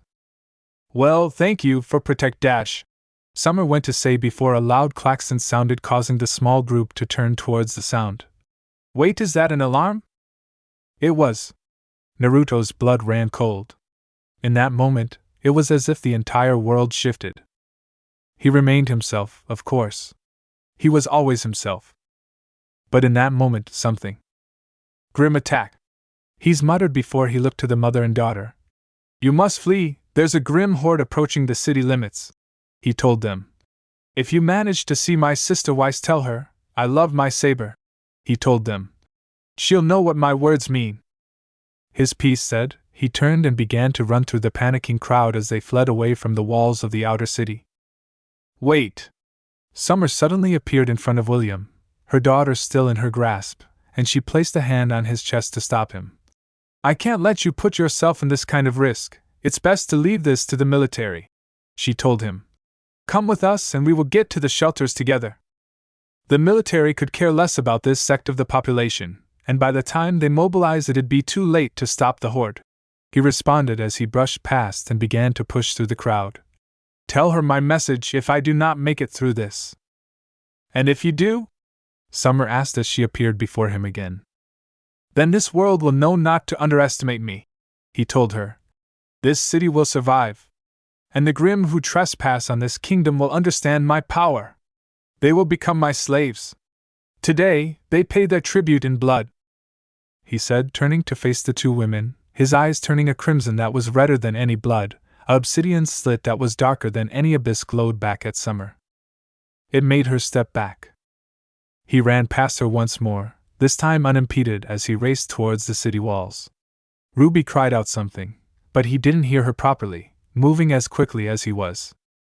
Jumping across the various roofs and buildings like he would have as a ninja, he reached the wall and raced up the blockade and reached the precipice and watched as the few dozen people who were willing to give their lives for others to escape stood ready to fight. "Hold the line!" one of them shouted. "Know that if we die today, we die with honor," another declared. The horde was upon them. Tens upon hundreds of thousands. A horde larger than any other stood before them, and instantly William understood that this wasn't a meager assault. This was an extermination. The sheer variety of beasts before him showed that there was something more to this than let on. This swarm was meant to topple the kingdom. "Why do you all stare at death and cry?" he demanded. "Fall back, I will take the front," he stated as the wall began to glow, massive glyphs sprouting into existence along the entire wall, the encircling defense which would have been a prison for their demise now becoming an impenetrable fortress. "Lord William!" a man cried out in shock. "You shouldn't be out here, go home!" the soldier cried out. The glyphs shone a blinding silver as William began to sweat from exertion. The teenage-year-old stood stoically at the edge as the weapons he prepared were pulled from the depths of his gate. "No, the horde is too large to repel with meager forces like our own," he responded. "I will hold the line. Look no further than the shining light that is my strength to guide you," he said as the massive cannons he pulled out from his gate finished materializing. "But we cannot risk your life, you are a child with much to live for," a female bear fauness responded. "And this city is a prison from the inside. If the Grim pass you, you would die regardless from the overwhelming numbers. At least if I can push them back, I will have done my service for my home, our home," he responded. "No, leave, young man, and that is final," the man from roared in anger. "Get ready!" a man shouted. William, however, was focused on the wave of Grim. "Here they come, they have reached the wall," he stated as he watched the wave of black shadows reach the edge of the city. William then smirked, the wind blowing through the air and ruffling his hair. He held out a hand and a staff appeared in a flash and landed in his palm. Raising the weapon into the air, he surged his power, causing a silver ring of energy began to circulate around the head of the weapon. "This is it, Atlas, stand against the world," he declared boldly, immense amounts of energy spreading across the ground as he summoned his chakra and mixed it in with his semblance, dozens of pebbles rising into the air as his power washed out over the ground, causing everyone who stood along the wall to gawk in shock at what they were witnessing. "All of you just stand and bear witness," he told the group of soldiers as his power worked through his weapons has begun to glow along the wall at the same time, the heavenly glow rising up and entering the dark clouds lingering overhead as the ring of light encompassed the walls. As this happened, the same man who had tried to push William felt his eyes widen in shock. "You don't possess anything that'll shoot from these things, and yet they're all operating on their own," he called in shock as each one William had called upon began to moan and creak before powering up through the energy provided by the boy. William snorted in amusement. "Who do you think I am?" he demanded, the massive cannons creaking and groaning as they moved around, taking aim at the wave of obsidian monsters they were presented with, the points of the massive weapons now glowing with golden energy and sparks of electricity as they powered up. "All 720 dingers called forth on the wall around this city were made by my hands," he stated, and then the sky was filled with light as they all unleashed their power, a line of dazzling golden light filling the sky as each one opened fire. "Charged with my energy and my semblance, I alone control them all," he declared boldly, slamming the bottom of the staff into the ground as the initial salvo raining down upon the front lines of the Grim with a righteous fury. "I can work this body to death, and control every one." he declared seriously as his entire gate worked to its limitations and beyond as the cannons he summoned gave everything they had at the unending wave, engulfing the world in a cloud of fire and destruction. The soldiers, the fleeing citizens, the mobilizing military members, the ones who were able to watch from a television, all of them stopped what they were doing as they watched in awe as they watched the cannons bombard the massive horde of Grimm. The cannons which William had named as dingers were incredibly powerful weapons. They each were unto themselves massive cannons with enough power to wipe cities off the map, and required an immense amount of power to operate them. The fact he alone was controlling them all on his own without any secondary thought to his actions was something that would have made anyone in power balk in shock. "Now sit back and watch, you'll see what I can do to stop this horde," the teen called out as a massive alpha wyvern that was too large to be able to fly cried out in agony, an explosion striking it in the face, ripping the bone-like armor off in a single blast, a dozen more bombarding its body and ripping it to shreds in an instant. The dark night was filled with the dazzling display of the young Schnee heir's counter-offense. Hundreds, no, thousands of streaks of golden light soared through the sky over their heads, exploding with enough power to shake the city and outlying forests. Incredible amounts of debris filled the air from the vast amount of impacts due to the explosions that engulfed the horde, thousands of the beasts perishing in explosions of fire and destruction. "Amazing," the lead soldier whispered in awe. "Feel free to pick off the incoming stragglers that bypass my bombardment. I cannot let up my attack for an instant. To do so would be to doom the city," William commanded. Towards the western sect, a herd of 20 Megaliath have avoided the initial bombardment. They will breach the wall if not stopped. Aim for the back of their necks using heavy missile fire, this should destroy them, he commanded. "How do you know this?" the man demanded. "I know everything that happens when I use my gate. My weapons are extensions of my will, my very soul. Where they are, I am. What they strike, I strike, and what they miss, I miss," he declared. "Now go! I will tell you of any others that bypass my defense," he told them. The man nodded, it was good enough for him. "You heard him, boy, let's move out and take care of those Grimm," he commanded. While William was holding the line, Willow took the time to grab her children before rushing to safety. But when she had gathered them, she immediately noticed something was off. "Weiss, where is your twin? Where is William?" she asked in desperation. Weiss shrugged and began to babble in confusion and fear. "I don't know, he said he was headed down to the city for some things, but he never came back," she responded. Before she or any of her siblings could speak up, the television reporter that had broadcasted the news of the horde immediately spoke up in a mixed tone. Ladies and gentlemen, I don't know if you will want to believe this, but there seems to be some form of artillery bombardment from the entire wall of the city commencing," she said as the footage immediately changed to show the massive cannons firing streaks of golden light up into the air, the streaks soaring up over the city before crashing down and forming an unbreachable line in the sand as it were to hold off the nigh unending wave of Grimm that sought to destroy them. "From various eyewitness reports, it appears that these artillery cannons have seemingly materialized along the wall," she said in shock. "I mean, I wouldn't have believed it myself, but astonishingly enough, there is footage of the Schnee family glyph semblance appearing along the outer edges of the city defensive wall that shows this remarkable feat taking place before they all activate and begin countering this massive horde," the announcer said as footage showed the proof that it was in fact the Schnee glyph semblance at work to stop the horde of Grimm trying to breach their beloved city to try and destroy it. Willow no longer heard what else the reporter had to say, because the imagery changed to show the person they sought standing boldly in the very forefront of the massive wave of unending monsters at the gate, and she gasped, a hand rising to her mouth in shock and horror of where her boy stood at that moment. "William!" Winter shook in her boots at what she was watching. The horde was indescribable, but what held them back she could not describe in words alone. It was, in a word, light. And above all that, laughter. Of her foolish brother who called himself king. William used his free hand to point to another direction of the wall. "Eastern section, 30 Goliath, 20 Alpha Griffins, 48 Giant Nevermore, 52 Beowulfs with 2 of them being Alphas. Strike using fire dust, then shoot wind dust into the blast to enhance the flames.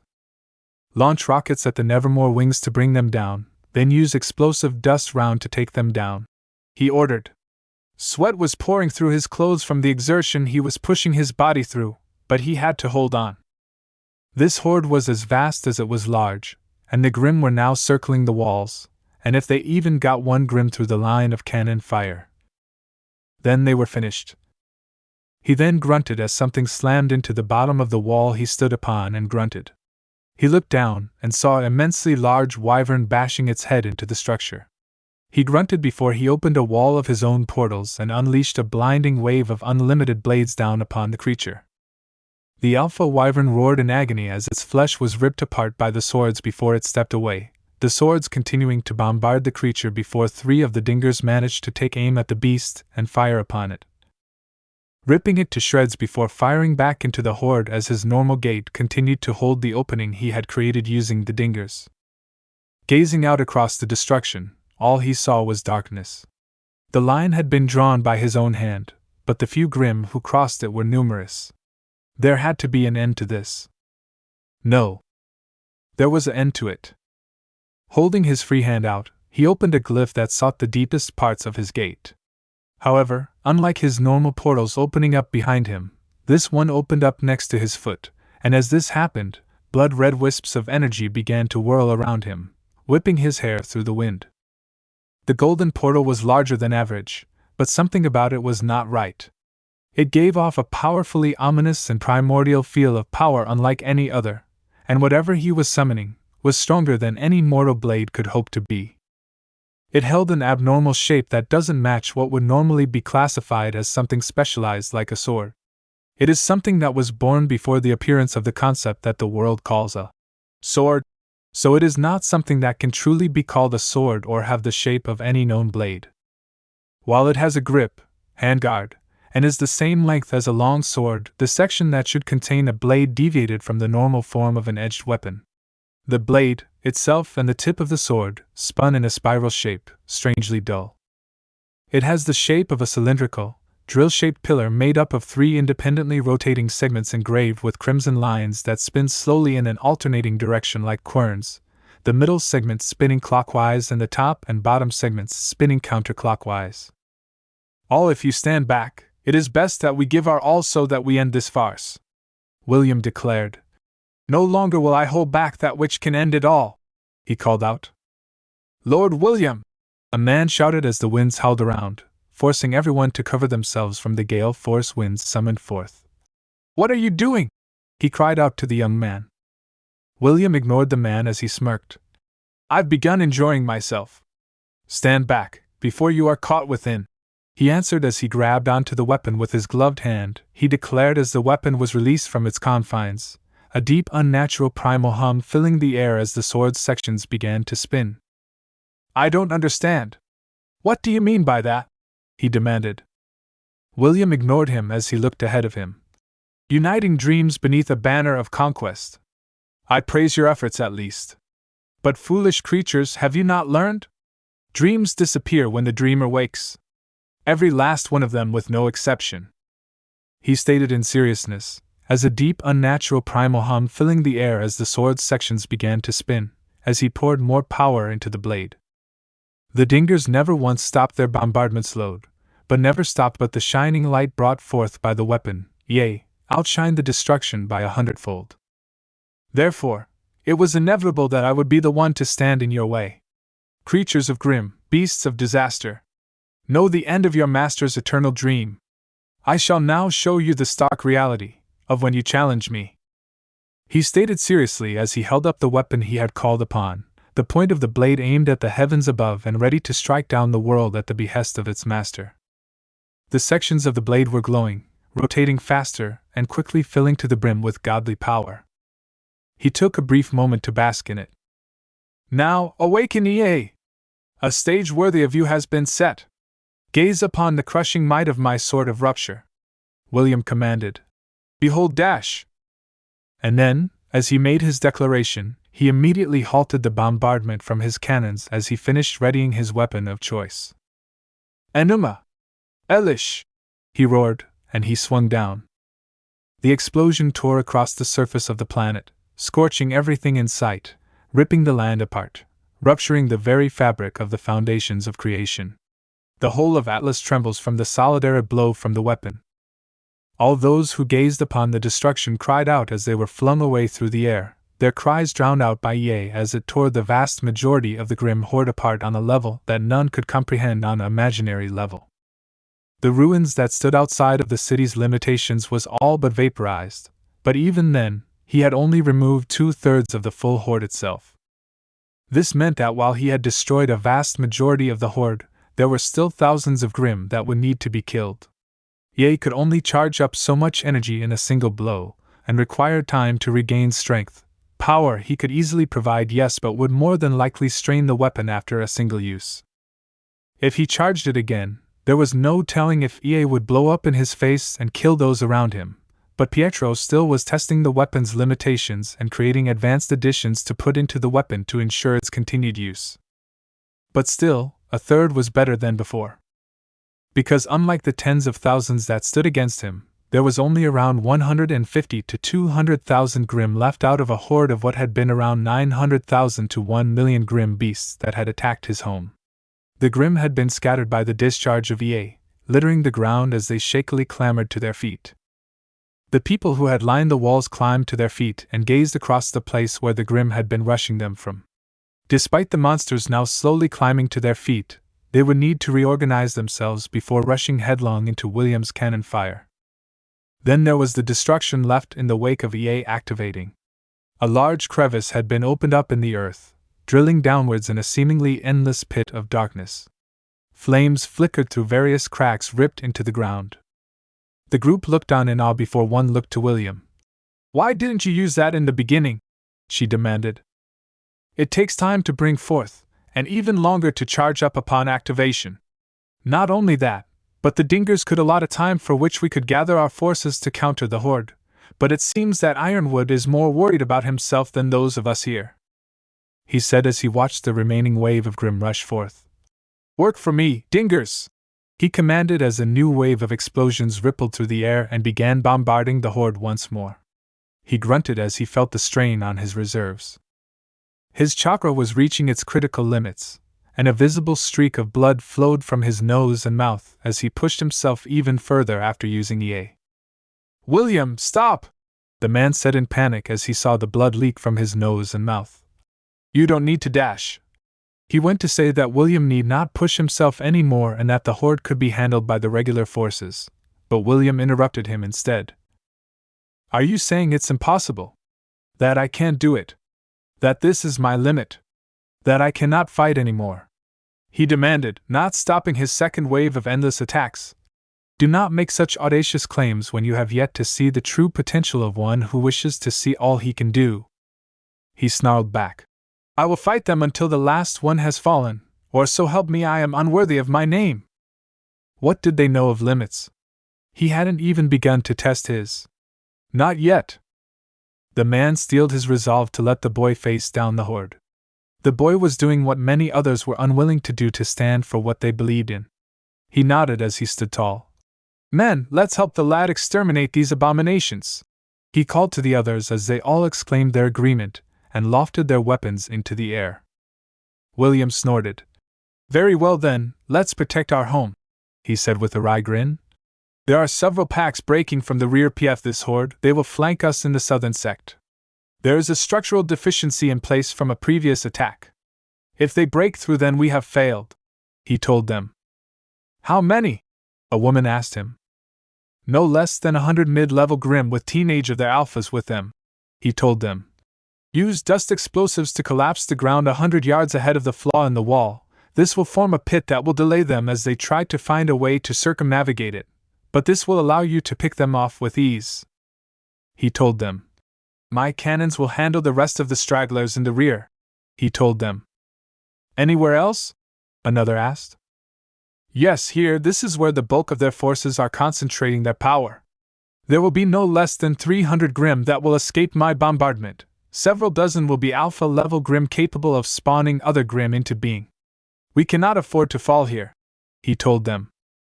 He then turned around to face each of them, his cannons firing constantly as he looked to each and every man or woman before him. Human. Faunus.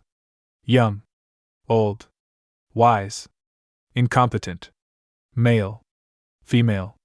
They all stood before him with a conviction to do what they felt needed be done. You all know the cost that will come, and what is at stake. I know not any of you, but have come to trust each of you with my life, but between those who share the same conflict tie-ins, there can be no hatred. I share your concerns. We are not soldiers, many of you are still civilians without semblance or aura. If the entire gathering of the people here now were capable of such powers of use, we would all be legends, but the tales of this day are untold by the many. Glory in battle is not my way, our way. Think of our heroes of yore. Of King Vortex, who defeated a gathered trio of enemy nations and their armies of over 3 million strong, with but a stroke of his blade that split the world asunder and created the maps we know today. He told them.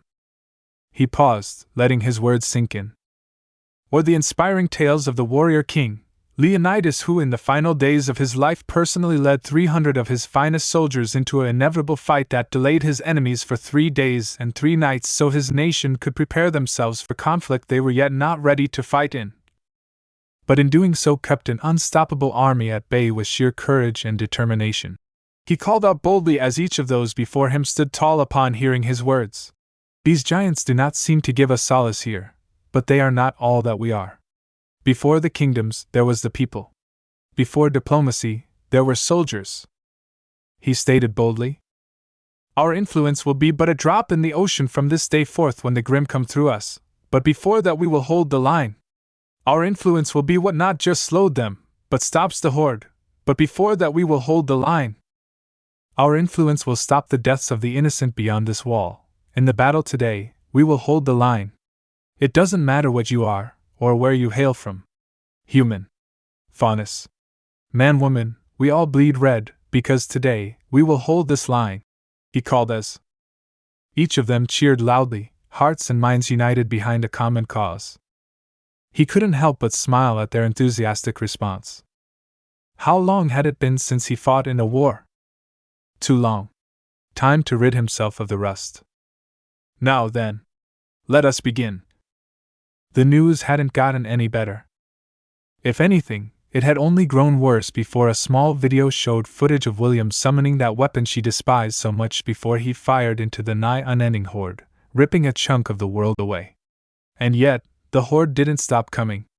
And yet, at the same time, William didn't back down either. Weiss was worried for her twin, scared even, when she saw him turn around and commanded the civilian fighters to positions that were vulnerable to attack. The blood running down his nose, his chin and neck showed how hard he was pushing himself. General Ironwood had refused to assemble the Atlas forces and command an all-out assault against the horde simply because the cannons William had summoned were drawing a line in the sand. Jacques cared more about the lean he could line his pockets with than the potential death of his eldest son, merely saying that if he died protecting useless animals. Winter was silently praying for her little brother to come through the fight unharmed. Whitley, bless his little heart, was holding his hand out and pointing at the television as he called out to his brother, as if William would respond to his calls. As for Willow, she was shaking. Be it from fear or anxiety, Weiss would never know, but even she could tell that Mother was more than worried for her boy as he showed his dedication to fighting against the horde before him. Even having wiped out a vast majority of the monsters at the door, he was still determined to fight against them. His reserves were most certainly beyond taxed from the constant use of his semblance, but he was anything if not stubborn. He was going to be fine. He had to come out looking nothing less than the hero that the city and its population had come to see him as. The hero of the Kingdom of Atlas. A massive Grimm had managed to pass the bombardment. Regular dust rounds pinged off the dense armor covering it. It looked like a massive dragon mixed with a Beowulf and Ursa Major.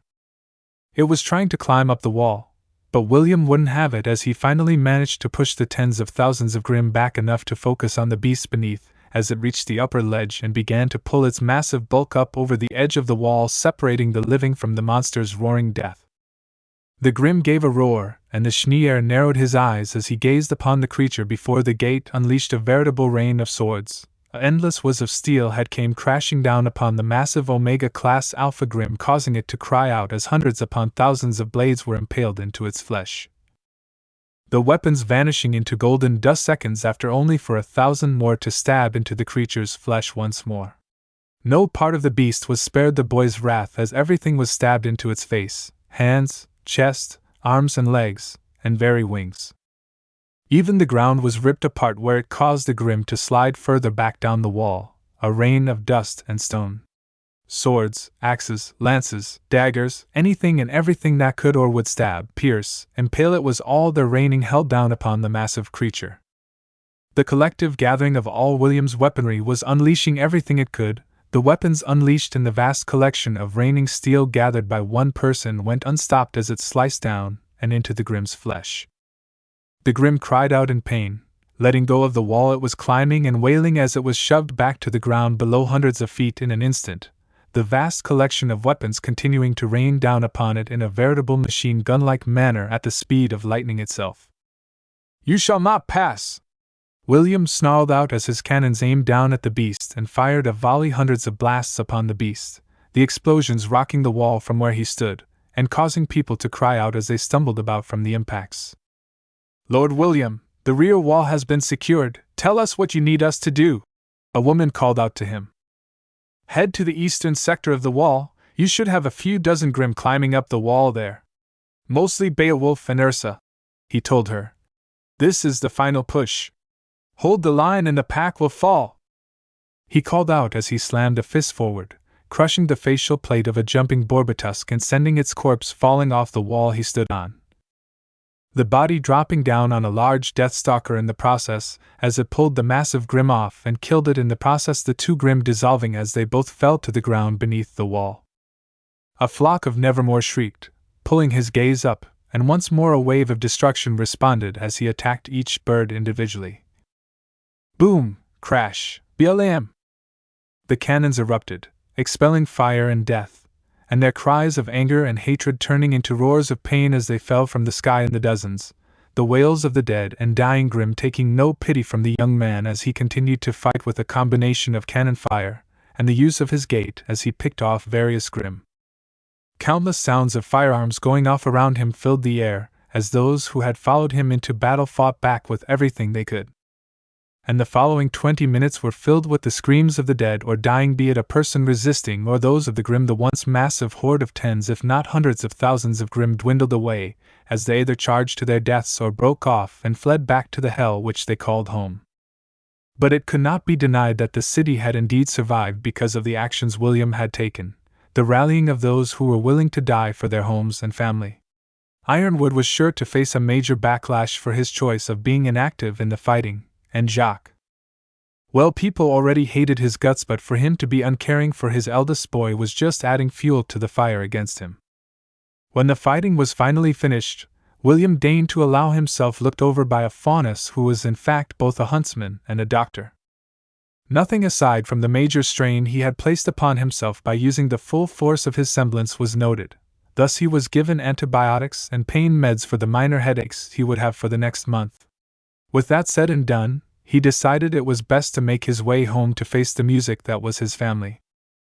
As he trudged along, he never noticed a pair of crimson eyes gazing down upon him, dark ebony hair blowing in the wind before the figure turned around with a smirk as she opened a portal back to her tribe. Oh yes, William would have his work cut out for him, the stalking notwithstanding. It was indeed a good day to have lived. Walking through the streets, William ignored the people who gave him praise. It was a given, since he had nearly killed himself as he headed towards his home. He was stopped when a familiar pair of people approached him, as well as their tagalongs. A certain golden-haired girl was grinning in excitement as she and the assassin Ruby rushed at him. "Dude! How did you manage to do that? I've never seen anything like it. You have gotta teach me how to do that!" she exclaimed. Berserker, definitely a berserker, she had the look and feel of one. "Assassin, who is this golden-haired madwoman?" he asked the shorter of the two. "Assassin!" Jan felt herself exclaim at what he called her sister before his words clicked in her mind. "Oi, that's not very nice." William sighed. "Her hood reminded me of an assassin, so that's what she is to me," he told her. "It wasn't meant as an insult, and she never stated otherwise." He shrugged in response to the question. Assassin grinned eagerly as she bounced around. Oh yes, well, this here is my sister, Yang, and you have already met our mom Summer, she said excitedly. Humph. Berserker, seems like a good name for her, he remarked as he gazed at the excitable blonde. My name is Yang, the blonde snarled before she blinked. And I see your point, she muttered as William raised a brow in response. He then turned to Summer. So, mother of assassin, did you deliver my message to my twin? He asked her. Ruby whined a little. I'm really not an assassin. He looked her way. That is what I have chosen to call you, thus it is what you are. His gaze sought Summer once more. Did you do what I ached or not? It seemed like you had it all handled, so no. Her smile had a knowing glint to it. His right eye twitched. It would have been more considerate had you told her, but for the simple fact that I might have perished in my excursion against the filth that tried to attack my home, he said, somewhat annoyed. Now, don't make that face. She nudged Ruby forward. My girl has something to say to you. Ruby shuffled forward, wringing her hands. So, you can summon weapons? There was no point in denying it after his little show just now. Naruto quirked a pale brow. I can indeed. What of it? And why did he have a bad feeling about this? And you can basically summon whatever you want. Her fingers poked together nervously in excitement barely contained. Any kind of weapon? Like heroic weapons? A silver brow quirked up. With time and effort, yes. Arms crossed. Why? Sanova dash. Ruby jumped him with a squeal. Can you be my partner when I got beacon? Please, please, please. I never said anything about plies. Calming his heart rate, he cleared his throat as he peeled the little gremlin off. You've brave, I'll give you that. He regarded his dirty armor with a glower. I've killed people for less. Guileless silver eyes blinked up at him. But you wouldn't kill a future teammate, right? I never said I was going to be your dash.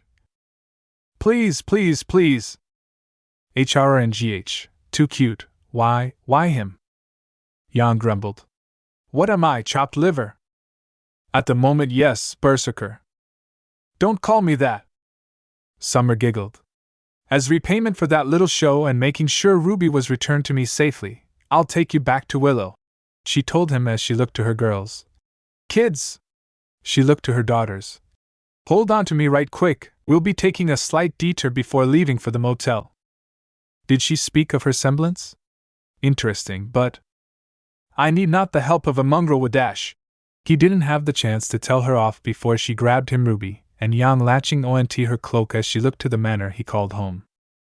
He was still speaking when the four vanished in the blink of an eye. All that showed they had been there was a pebble that fell to the snow in the middle of the footprints, indented into the ground. When they reappeared while he was still speaking, mind you, Summer rubbed the top of his head as she interrupted his talking as she smiled at him. See you at the Vital Festival if you decide to come. I'll introduce you to Taiyan then. Tai who now? Now wait just a. Summer nudged him forward and vanished into nothingness, taking her daughters with her. William made angry William noises as he looked at the direction he could feel those insufferable women and shook his hand at them, uncaring if he was all on his own, and then he blinked. Vital Festival. Now there was an idea. Oh well, things to think on at a later time and date. William limped tiredly into his home, and immediately wished he had stayed away as Willow, Winter, Whiteley, and Weiss came rushing at him. Willow was the first to reach him as she scooped him up and embraced him. Oh, my dear sweet, brave child, what were you thinking facing such an overwhelming force on your own? She said as she held him by the shoulders and shook them in fright. I was thinking of protecting my home, my people, my family, he told her. This city is my kingdom, and I will do all that I must to ensure that it is a prosperous place for all those who seek to live within it. And those who dare to trespass without my permission will understand that by doing so they will invoke my wrath. William, for once, stop talking like an overly egotistical jerk for a second and think about it from Mother's perspective, Weiss said as she and their siblings encircled him. You could have died, and we'd have never been able to do anything that could have prevented it. Oh, my dear sweet Saber, To think that you would weep for the misbegotten soul that is mine. Oh, I am genuinely touched by your lack of faith how my abilities work. He smirked at his twin. William, this is no joking matter, you could have been seriously hurt or killed, Winter told him as she stepped up to him. Yes, I know, but I would have died with my honor intact, unlike Ironwood or Jacques, who seemed to think that the world could do fine with the deaths of the innocent and unguarded, he said sternly. But now, with my show of force, I have secured my stature as a hero of sorts. I need not these fools' appraisal of my skills, just for them to have a life better than what they had yesterday. He continued her in response. And I know what I wish to do next. And what, pray tell, is that, brother? Winter sighed as she rubbed her temples. William smirked, his wild hair shifting as he planted both hands on his hips. I am going to enter the Vital Festival, and I am going to dominate it on my own, he said haughtily. And all will be welcome to challenge me for the title of victor, but it shall not be I alone who contends for the title of victor in the competition. A beat of silence followed. And then, William! The three women screamed at him in exasperation. Poor Whitley was just so confused by everything that was going on. The young child was simply content to hug his laughing brother's leg as he explained what his plan of action was for his seemingly inevitable win in the fighting. Simpler times. Chapter end. Tired of watching censored fanfics? Would you like to watch some very naughty, filled with the lemons fanfics without any censorship? I'm happy to announce that I opened Patreon page for you guys, where you could watch Naruto/Deku, 18+ stories without any censoring. Not only that, you can also see the NSFW images of characters of the fics on my Patreon, which I make by myself. So buy your preferred tier and join our community now. Link is in the description.